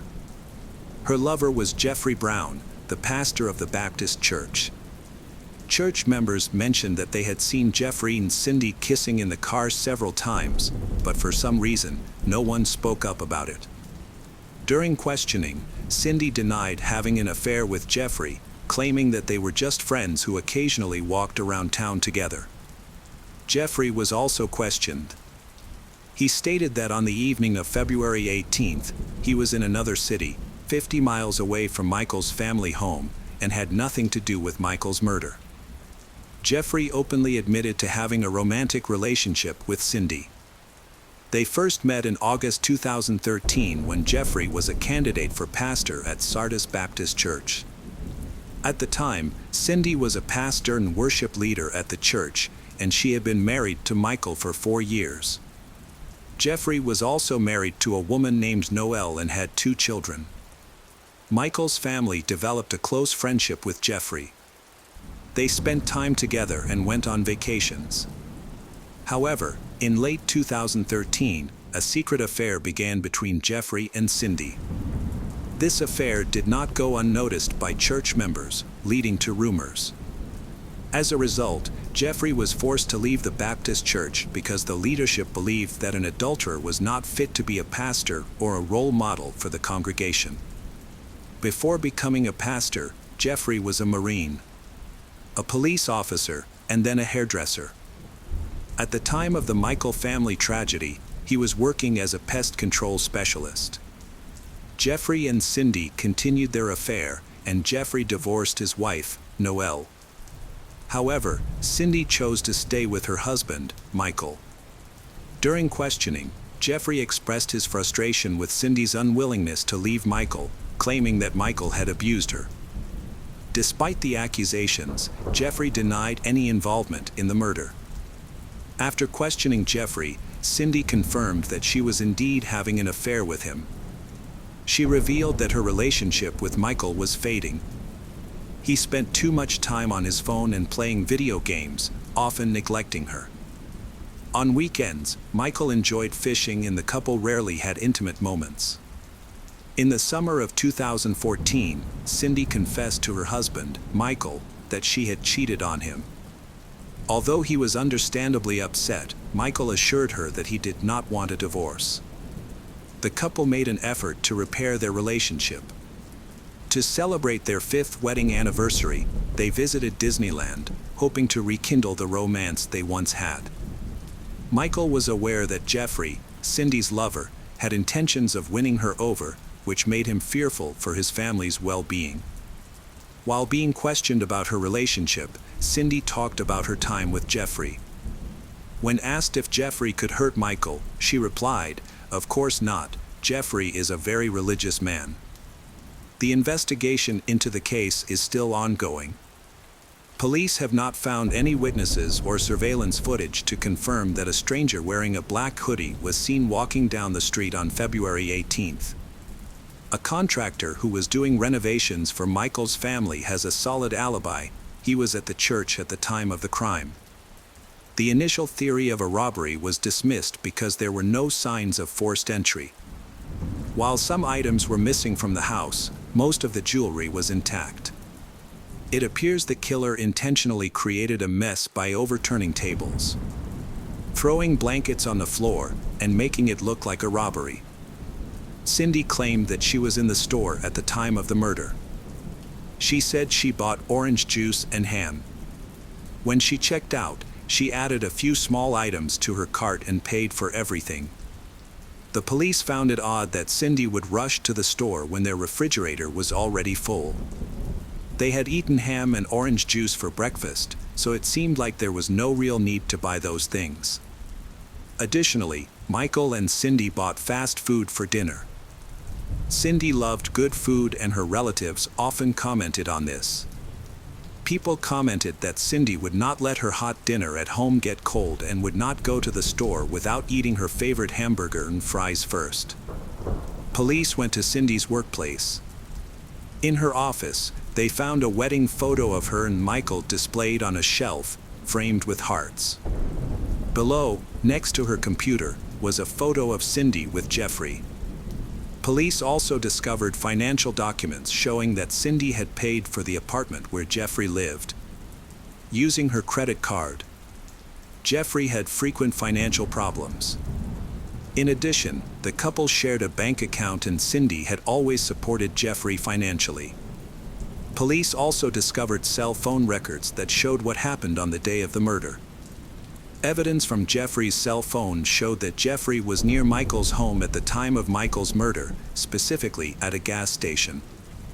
Police also uncovered a disturbing incident that occurred a few months before Michael's death. Jeffrey had spoken to two of his co-workers, who were drivers, and asked if they could kill the man who had murdered his wife. Jeffrey offered to pay the two co-workers with money in his car as payment, but did not specify who the target was. He only mentioned that the man drove a white Honda Accord and worked at St. Vincent's Hospital. The description matched Michael Reese, but his co-workers declined the offer and reported Jeffrey's alarming request to the police. Less than a month after Michael was murdered, Cindy Reese and Jeffrey Brown were arrested on March 11, 2015. Neither of them admitted guilt. Police believe that on the night of the murder, Michael and Cindy returned home with takeout and intended to have dinner together. When Michael went to the back door to let the dog in, Cindy shot him in the back of the head with a revolver she kept at home. After the shooting, she created a mess, took several valuables, and went to the store. On her way, she disposed of the gun and jewelry, then returned home and called 911. Police are convinced that both Cindy and Jeffrey were involved in the murder, with Jeffrey likely being nearby at the time and possibly helping Cindy afterward. After Cindy's arrest, she was released from prison and lived freely while awaiting trial. She chose not to post bail for Jeffrey, who remained in custody. Just days before his trial in August 2016, Jeffrey sought a plea deal that would allow him to plead guilty to a lesser charge of manslaughter in exchange for testifying against Cindy.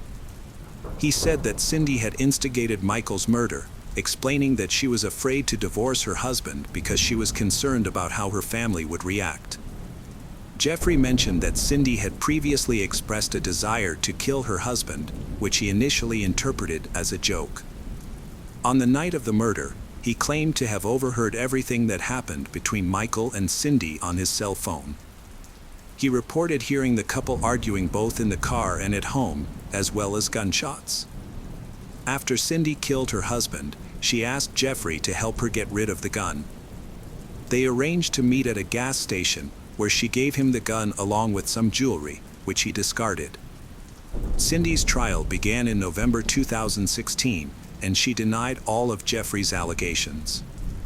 She admitted to meeting Jeffrey at the gas station but said he asked her to come because he was out of money for gas. Cindy said she gave him $15 to help him. During the trial, she maintained that she and Michael had no intention of getting a divorce and wanted to work on their marriage. She also claimed that she no longer had any feelings for Jeffrey and accused him of stalking her, her family, and their home. Cindy's arguments were dismissed, as Cindy had not provided financial support to Jeffrey while at the gas station. Police also discovered that Cindy had frequently exchanged explicit photos with Jeffrey, suggesting that their relationship had not ended. Cindy's lawyers argued that she had no motive to kill her husband and placed the blame squarely on Jeffrey. The defense portrayed Jeffrey as obsessive, impulsive, and manipulative. No traces of gunpowder or blood were found on Cindy's body or clothing, and the angle of the gunshot wound indicated that the shooter was taller than Cindy, about the same height as Jeffrey. To this day, it remains unclear who shot Michael and what exactly happened that night. Prosecutors argue that Cindy did the killing, with Jeffrey helping her dispose of the weapon. In 2016, Jeffrey Brown was convicted of manslaughter and sentenced to 20 years in prison, with eligibility for parole in 2036. On January 11, 2017, Cindy Reese was convicted of first-degree murder and sentenced to 40 years in prison. Her family believes she is innocent and is determined to fight for her release. In 2019, Michael's parents discovered that Cindy had been transferred from a maximum security prison to a lower security facility near the site of the murder. Michael's family went to court and successfully had her returned to a maximum security prison. Hello friends, welcome to our channel. Today we're going to take a look at another horrible case with you. The case of Christina Long. Christina Long was born on March 17, 1989, in Fairfield, Connecticut, USA. In 2001, due to serious family problems, she moved in with her Aunt Shelley. Her mother, Beth Franzak, had been addicted to drugs for many years, which caused her life to deteriorate. She witnessed her mother's decline firsthand, which deeply affected her. The home Christina lived in became chaotic and unsafe, as her mother frequently hosted men involved in the sale of illegal substances. Consumed by her addiction, her mother paid little attention to her well-being. She was neglected, which was starting to have a serious impact on her daily life and her performance at school. Teachers reported the matter to social services. When social workers came to check on her, they found her mother in critical condition. Fortunately, Christina was not seriously damaged and was still trying to keep up with her studies, daily activities. Although it was not easy for her, unlike her mother, she did not use drugs. Social services decided to move her in with her Aunt Shelley, who was qualified to take on this responsibility. The service staff assessed Christina's father's condition. However, his condition was not much better than that of her biological mother, Beth. Although Christina's parents' marriage initially seemed to be excellent, just 2 years after her birth, her parents divorced. Her biological father chose not to remarry and instead embarked on a decadent lifestyle. He changed girlfriends frequently and paid little attention to his daughter or Beth, who was dealing with a serious addiction. It was clear that he was not the right person to care for Christina, a 12-year-old girl. Ultimately, it was concluded that his living environment was too dangerous and unsuitable for her. As a result, Christina was removed from this harmful situation and placed in a safer, more supportive environment. Custody was given to her aunt, Shelley Raylan, the only person who genuinely cared for the girl and wanted to help her. At the time, Shelley was 51 years old and working as a sales agent. Over the years, Shelley has been heartbroken as she watches her older sister, Beth's life spiral out of control. While she was unable to save Beth from addiction, she felt it was her responsibility to step in and support Christina. She had always loved her niece and couldn't bear the thought of strangers raising her. She was both kind-hearted and financially stable. Help her have enough ability to bring a good future for Christina. So Christina moved to the quiet suburbs of Danbury, Connecticut. Here, the little girl finally got to live in a stable environment and not be abandoned. Shelley is the caretaker and acts as a mother figure to the little girl. They quickly came to understand and bond with each other. Over time, Christina started to move past the traumatic memories of living with her addicted mother, who often had dealers visiting daily. Sadly, to satisfy her addiction, Christina's biological mother, Beth, did not hesitate to sell her body, and all of this was witnessed by the little girl herself. In September 1989, Shelley enrolled Christina in a prestigious private school, known as one of the best and most expensive in the city. Shelley wasn't concerned about the cost. Her only goal was to give Christina the best opportunities. One of the reasons for choosing a private school was the higher level of security it offered compared to public schools. In a private school mainly for children of wealthy and well-off families, the environment was more controlled, security was also higher. At the same time, students here had to meet high standards.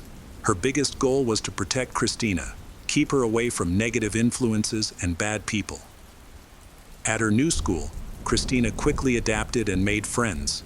She was beautiful, kind, and easygoing, was well-liked. Thanks to Shelley, many good qualities in her were gradually revealed, traits that had previously been hidden by her biological parents' indifference.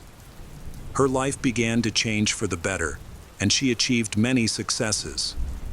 It had been 9 months since she moved in with her Aunt Shelley, and it seemed the traumatic memories of her past were finally fading. She was recovering from the years of abuse. She quickly integrated with her new classmates and even joined the cheerleading team. Eventually, she rose to the position of captain, becoming a confident young woman. Despite her success, Christina became increasingly depressed. Shelley was determined to find out why her niece was in this state. She explained that all the other children at her private school already had their own computers. They used the internet to gain knowledge and learn information. She also wanted a computer and asked her Aunt Shelley to buy her one. Although she had felt years of indifference from her biological parents and had no intention of reconnecting with them, she deeply wanted to communicate with her older sister, Kosa, who was 19 years old and living in Japan. Christina also believed that having a computer would greatly benefit her education. With internet access, she could quickly find information to help with her studies. This reasoning convinced Shelley, and Shelley decided to buy she a computer. Overjoyed, Christina immediately set up an account to use chat platforms like Odnoklassniki. She used a fake nickname instead of her real name, but uploaded her actual photos. However, she lied about her age. Although she was only 13 at the time, she looked older and appeared more mature than her peers.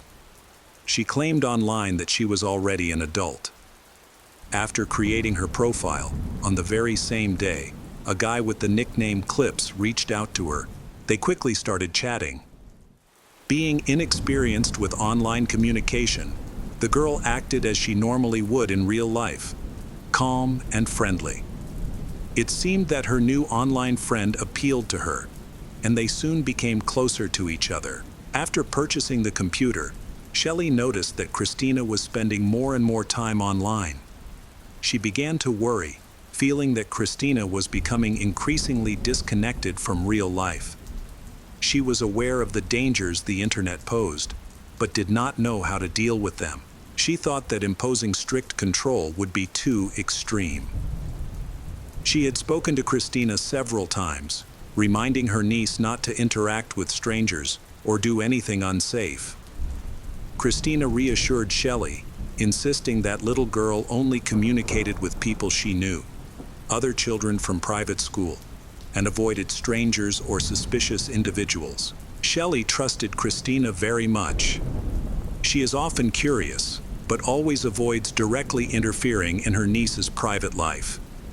Instead, she would walk into Christina's room, glance at the screen, and distract her niece with casual questions. Each time, she noticed that Christina was chatting with friends from school, which reassured her. However, Christina began chatting online more and more with a young man. Their relationship began with a simple question, "How are you?" but quickly progressed to exchanging personal photos. Christina was nervous that her online friend might stop talking to her if he discovered her real age, as she had told him she was 16. Their conversations grew more personal and eventually crossed into a deeper, more intimate level. One evening, Shelley noticed that Christina had locked herself in her room. She seemed to be chatting online, and Shelley began to worry that something was wrong.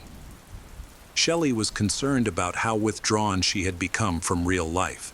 It seemed like all her free time was spent on the internet. Christina no longer drew, hung out with friends, or met people in person. except for her weekly walks around the local shopping center every Friday after training. Shelley worried that her warnings were not working. That evening, Shelley knocked on the door to talk to her, expressing concern about her condition. However, as usual, Christina just said she was talking to her friends and refused to open the door. In fact, Christina was texting Clips at the time. Before going to bed, he messaged her, saying he wanted to meet her in person and would come to see her on May 17, 2002. This message excited Christina because everything happened so quickly and was so new to her. She was eager to meet him, but knew her Aunt Shelley would disapprove. Shelley had always warned her about the dangers of talking to strangers online, and had warned her many times about the possible consequences. But Christina felt differently. She believed everything would turn out fine, and began dreaming about the future. She thought that this young man could be the love of her life, and had shared it with her friends. While many people meet online and build genuine relationships, there are also major risks. Behind the perfect online profile could be a bad and dangerous person, a criminal who uses social network to lure innocent victims into a trap. Christina was aware of these dangers, but chose to follow her heart. She was determined to meet Clips no matter what. Christina planned to meet him on May 17. She had told Shelley beforehand that after cheerleading practice, she would go to the mall with some friends. Shelley was happy to hear this because she had been worried that Christina might have problems if was too absorbed in the virtual world. She was relieved that Christina seemed to be reconnecting with the real world. However, in reality, Christina was planning to meet her online friend. As the day of the meeting approached, Christina anxiously awaited the day, continuing to hide the truth about her plans. She wasn't bothered by the fact that Clips, her online friend, never shared his real name or showed his face in photos. He introduces himself as a healthy young man and a basketball player. Christina herself is also healthy, but looks more mature than her age. Thanks to their common interests, the two quickly find common ground in conversation.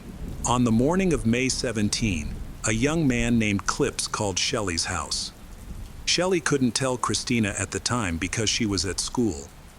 Later, she attended training, came home to change clothes, and got ready for a shopping trip. Shelley planned to drive her to the mall, where she was supposed to meet her friends. Since she often went shopping with her classmates, her behavior didn't seem unusual. During the drive, Shelley asked Christina about Clips. She explained that he was an athlete from a nearby school. She admitted they had met online and occasionally played games together. When Shelley asked how old he was, she said he had just turned 14. However, she didn't mention any plans to meet him in person. Shelley grew concerned and expressed her worries, but Christina reassured Shelley's, saying she wasn't planning to meet anyone and was only communicating with Clips through the game. Christina explained that she wasn't ready for a serious relationship because of her age. Shelley believed her, but couldn't shake unease about the situation. Shelley had a bad feeling. Shelley also noticed that she looked older than her actual age, appearing more like a 16 or 17 years old, and was quite attractive. This naturally raised concerns for Shelley. However, she managed to reassure Shelley's. In reality, by this point, Christina had already been sending photos to Clips almost daily. Include some pretty revealing photos. Clips was particularly thrilled by a photo of her in a cheerleader uniform. They began flirting and gradually moved on to communicating through more personal photos. Despite her young age, Christina had dated before, and as it turned out, even been intimate, so she engages in online flirting with confidence and ease. Christina's aunt, Shelley, dropped her off near the entrance to the mall around 5:40 p.m. Shelley tried to convince Christina to let her accompany her inside, as she suspected something was off and wanted to confirm that Christina was actually meeting her school friends. However, as soon as they arrived, Christina quickly jumped out of the car and pointed to a group of young people, claiming they were her friends. Shelley had no time to react or think because she was standing in the middle of the road, and there were many cars waiting behind her. Trusting Christina, she drove away, and Christina had once again tricked her. Before leaving, Shelley shouted that she would pick Christina's up at 9:00 p.m., the usual time when the stores closed. Christina tried to ask for an extra 30 minutes and suggested Shelley come at 9:30 p.m. However, she stood her ground and replied that she would arrive at 21:00 as she had said. Shelley ended up arriving a little late, at 9:10 p.m. To her surprise, Christina wasn't in the parking lot. She waited for a while but started growing anxious. She called Christina multiple times, but her niece ignored all the calls. Worried, she parked her car and approached mall security. By this time, there were very few shoppers left in the mall, but Christina still hadn't shown up. She went to the security desk, described Christina's appearance and clothing to the security guard, and said that her niece was expected to be there with friends. The security team immediately responded to the request and began checking the information, reviewing the surveillance cameras. They searched everywhere in the shopping center for Christina, but she was nowhere to be found. Shelley stayed in the mall until 9:45 p.m., waiting for her niece, but she still did not appear. Shelley called her cell phone several times, but she did not answer. Finally, Shelley decided to call the police. The police responded promptly since the case involved a minor. They arrived at the shopping center and coordinated with the security team. Police reviewed surveillance footage and checked stores that were still open, but no one in the mall saw her. Meanwhile, the police also spoke with Shelley to gather more information about her relationship with Shelley. They questioned whether the girl had run away for some reason. Shelley said their relationship was very close, like that of a mother and daughter. Christina had no mental health issues or addictions. She was an exemplary student, beautiful, athletic, and full of potential. She had a completely normal teenage life. The only difference was that she spent a lot of time on the internet. According to Shelley, she had no reason to run away. Shelley then called several of Christina's friends, whom she was supposed to meet that evening. What surprised Shelley, however, was that they had no plans to meet her at the mall that day. In fact, they said they had never gone shopping with her before. They were questioned, and their statements were verified. After school, they had all gone straight home and hadn't gone anywhere else. One of Christina's friends shared important information. Christina told her friend that she had been chatting online for months with a strange guy. She described him as a 14-year-old high school student who played sports. The friend revealed that she had planned to meet him in person for the first time that evening. This news really shocked Shelley, who had no idea about her niece's plans to meet a stranger. Shelley had often talked to Christina about the dangers of the internet. She trusted that her niece understood these risks and wouldn't make reckless decisions. She had never tried to fully monitor Christina's online activities, believing their relationship should be based on trust and fearing that strict control might upset her niece. When investigators received this information, they immediately began to identify the mysterious young man who had met Christina. During their search, detectives quickly discovered that the man was named Carlos. However, they realized that he was actually an older man, not the 14-year-old high school student he had pretended to be. The detective immediately informed Shelley of this, but she only learned the story from Christina. She recounted the incident of a phone call from Carlos, as well as Christina texting with someone she thought was a 14-year-old athlete. When she realized that Carlos might be an adult, she panicked, knowing that the dangerous things she had warned Christina about might very well come true. The investigators asked Shelley for access to Christina's computer. At that time, the person Christina was chatting with had changed their username and profile picture. To make matters worse, the messaging app she used to communicate with him was password protected. Shelley realized that such a level of security was not appropriate for casual communication with a peer. Therefore, the police had to contact the administrator of the app to request access to the account. Although this process was challenging, after 2 hours, the detectives were able to access the conversation between Christina and the person. The content of the messages shocked Shelley. It turned out that Christina had been chatting with several strange men at the same time. Christina is open to people, willing to flirt, and has had intimate relationships with several older men.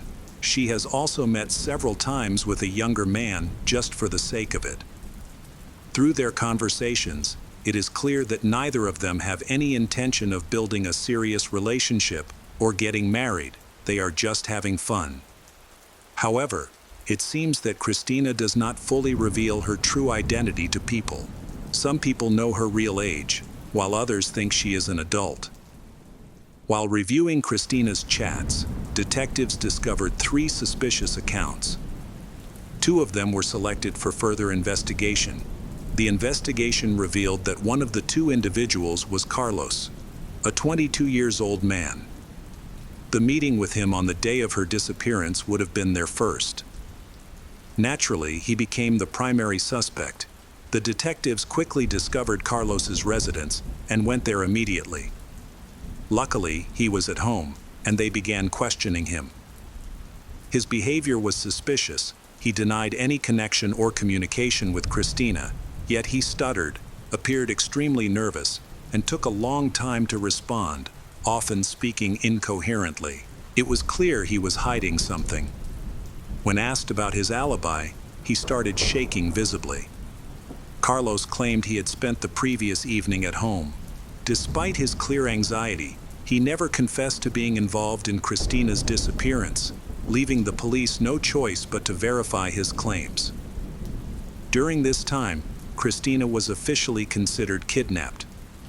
Investigators believe one of her internet friends may have kidnapped her and held her against her will. They needed to locate and rescue her before she was harmed.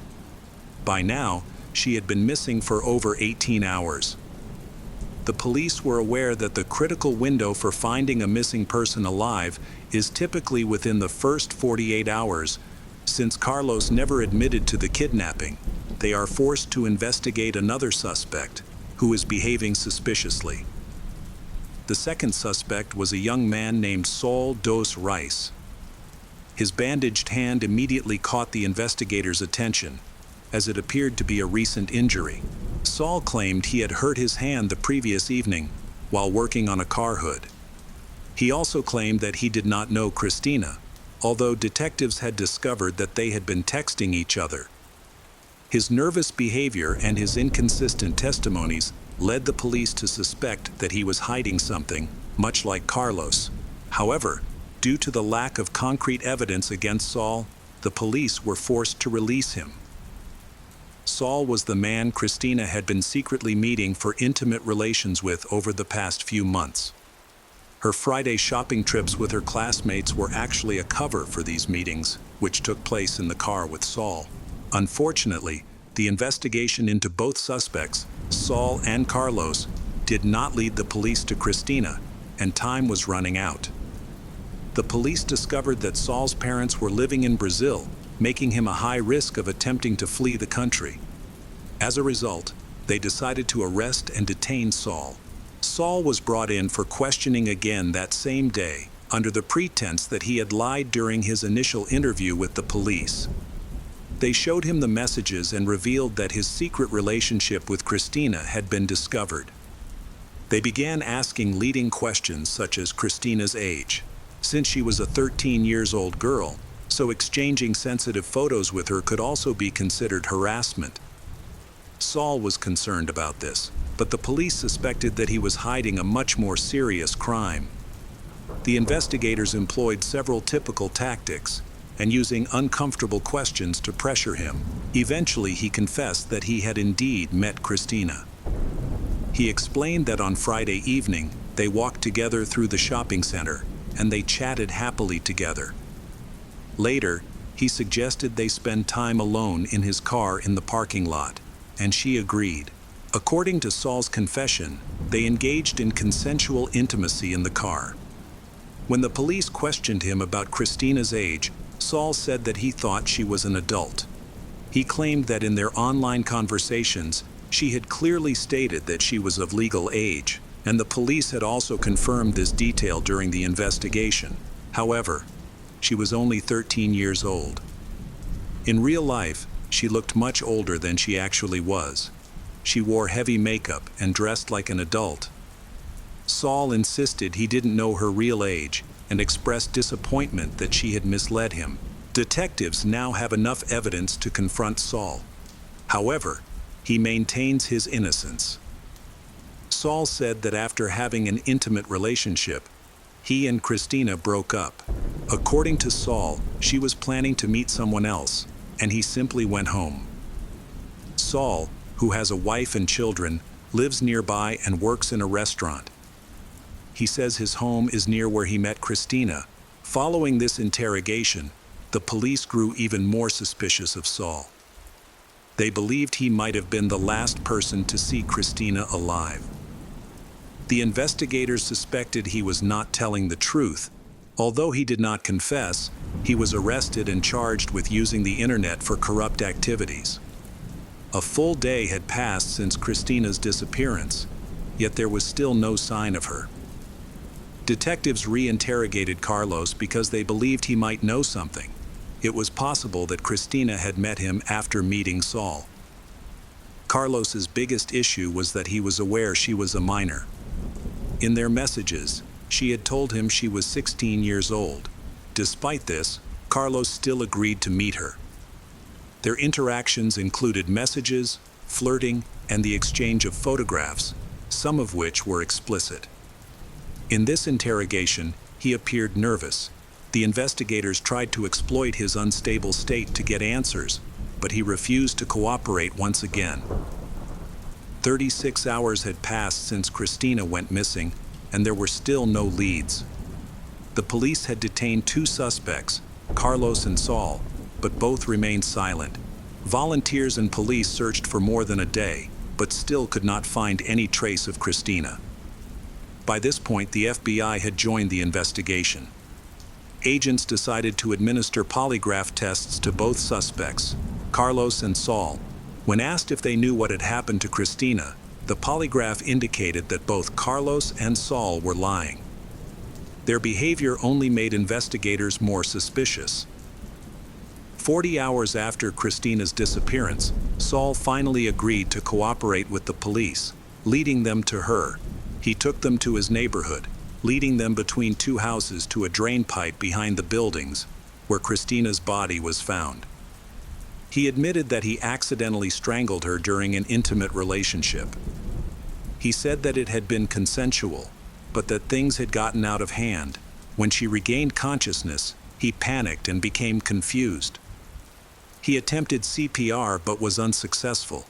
Instead of calling emergency services, he disposed of her body in the drainage pipe, hoping to avoid punishment. The investigation revealed that Carlos had intimate relations with Christina earlier that evening, but before Saul, not after. Carlos, for his involvement with a minor, was sentenced to 4 years in prison.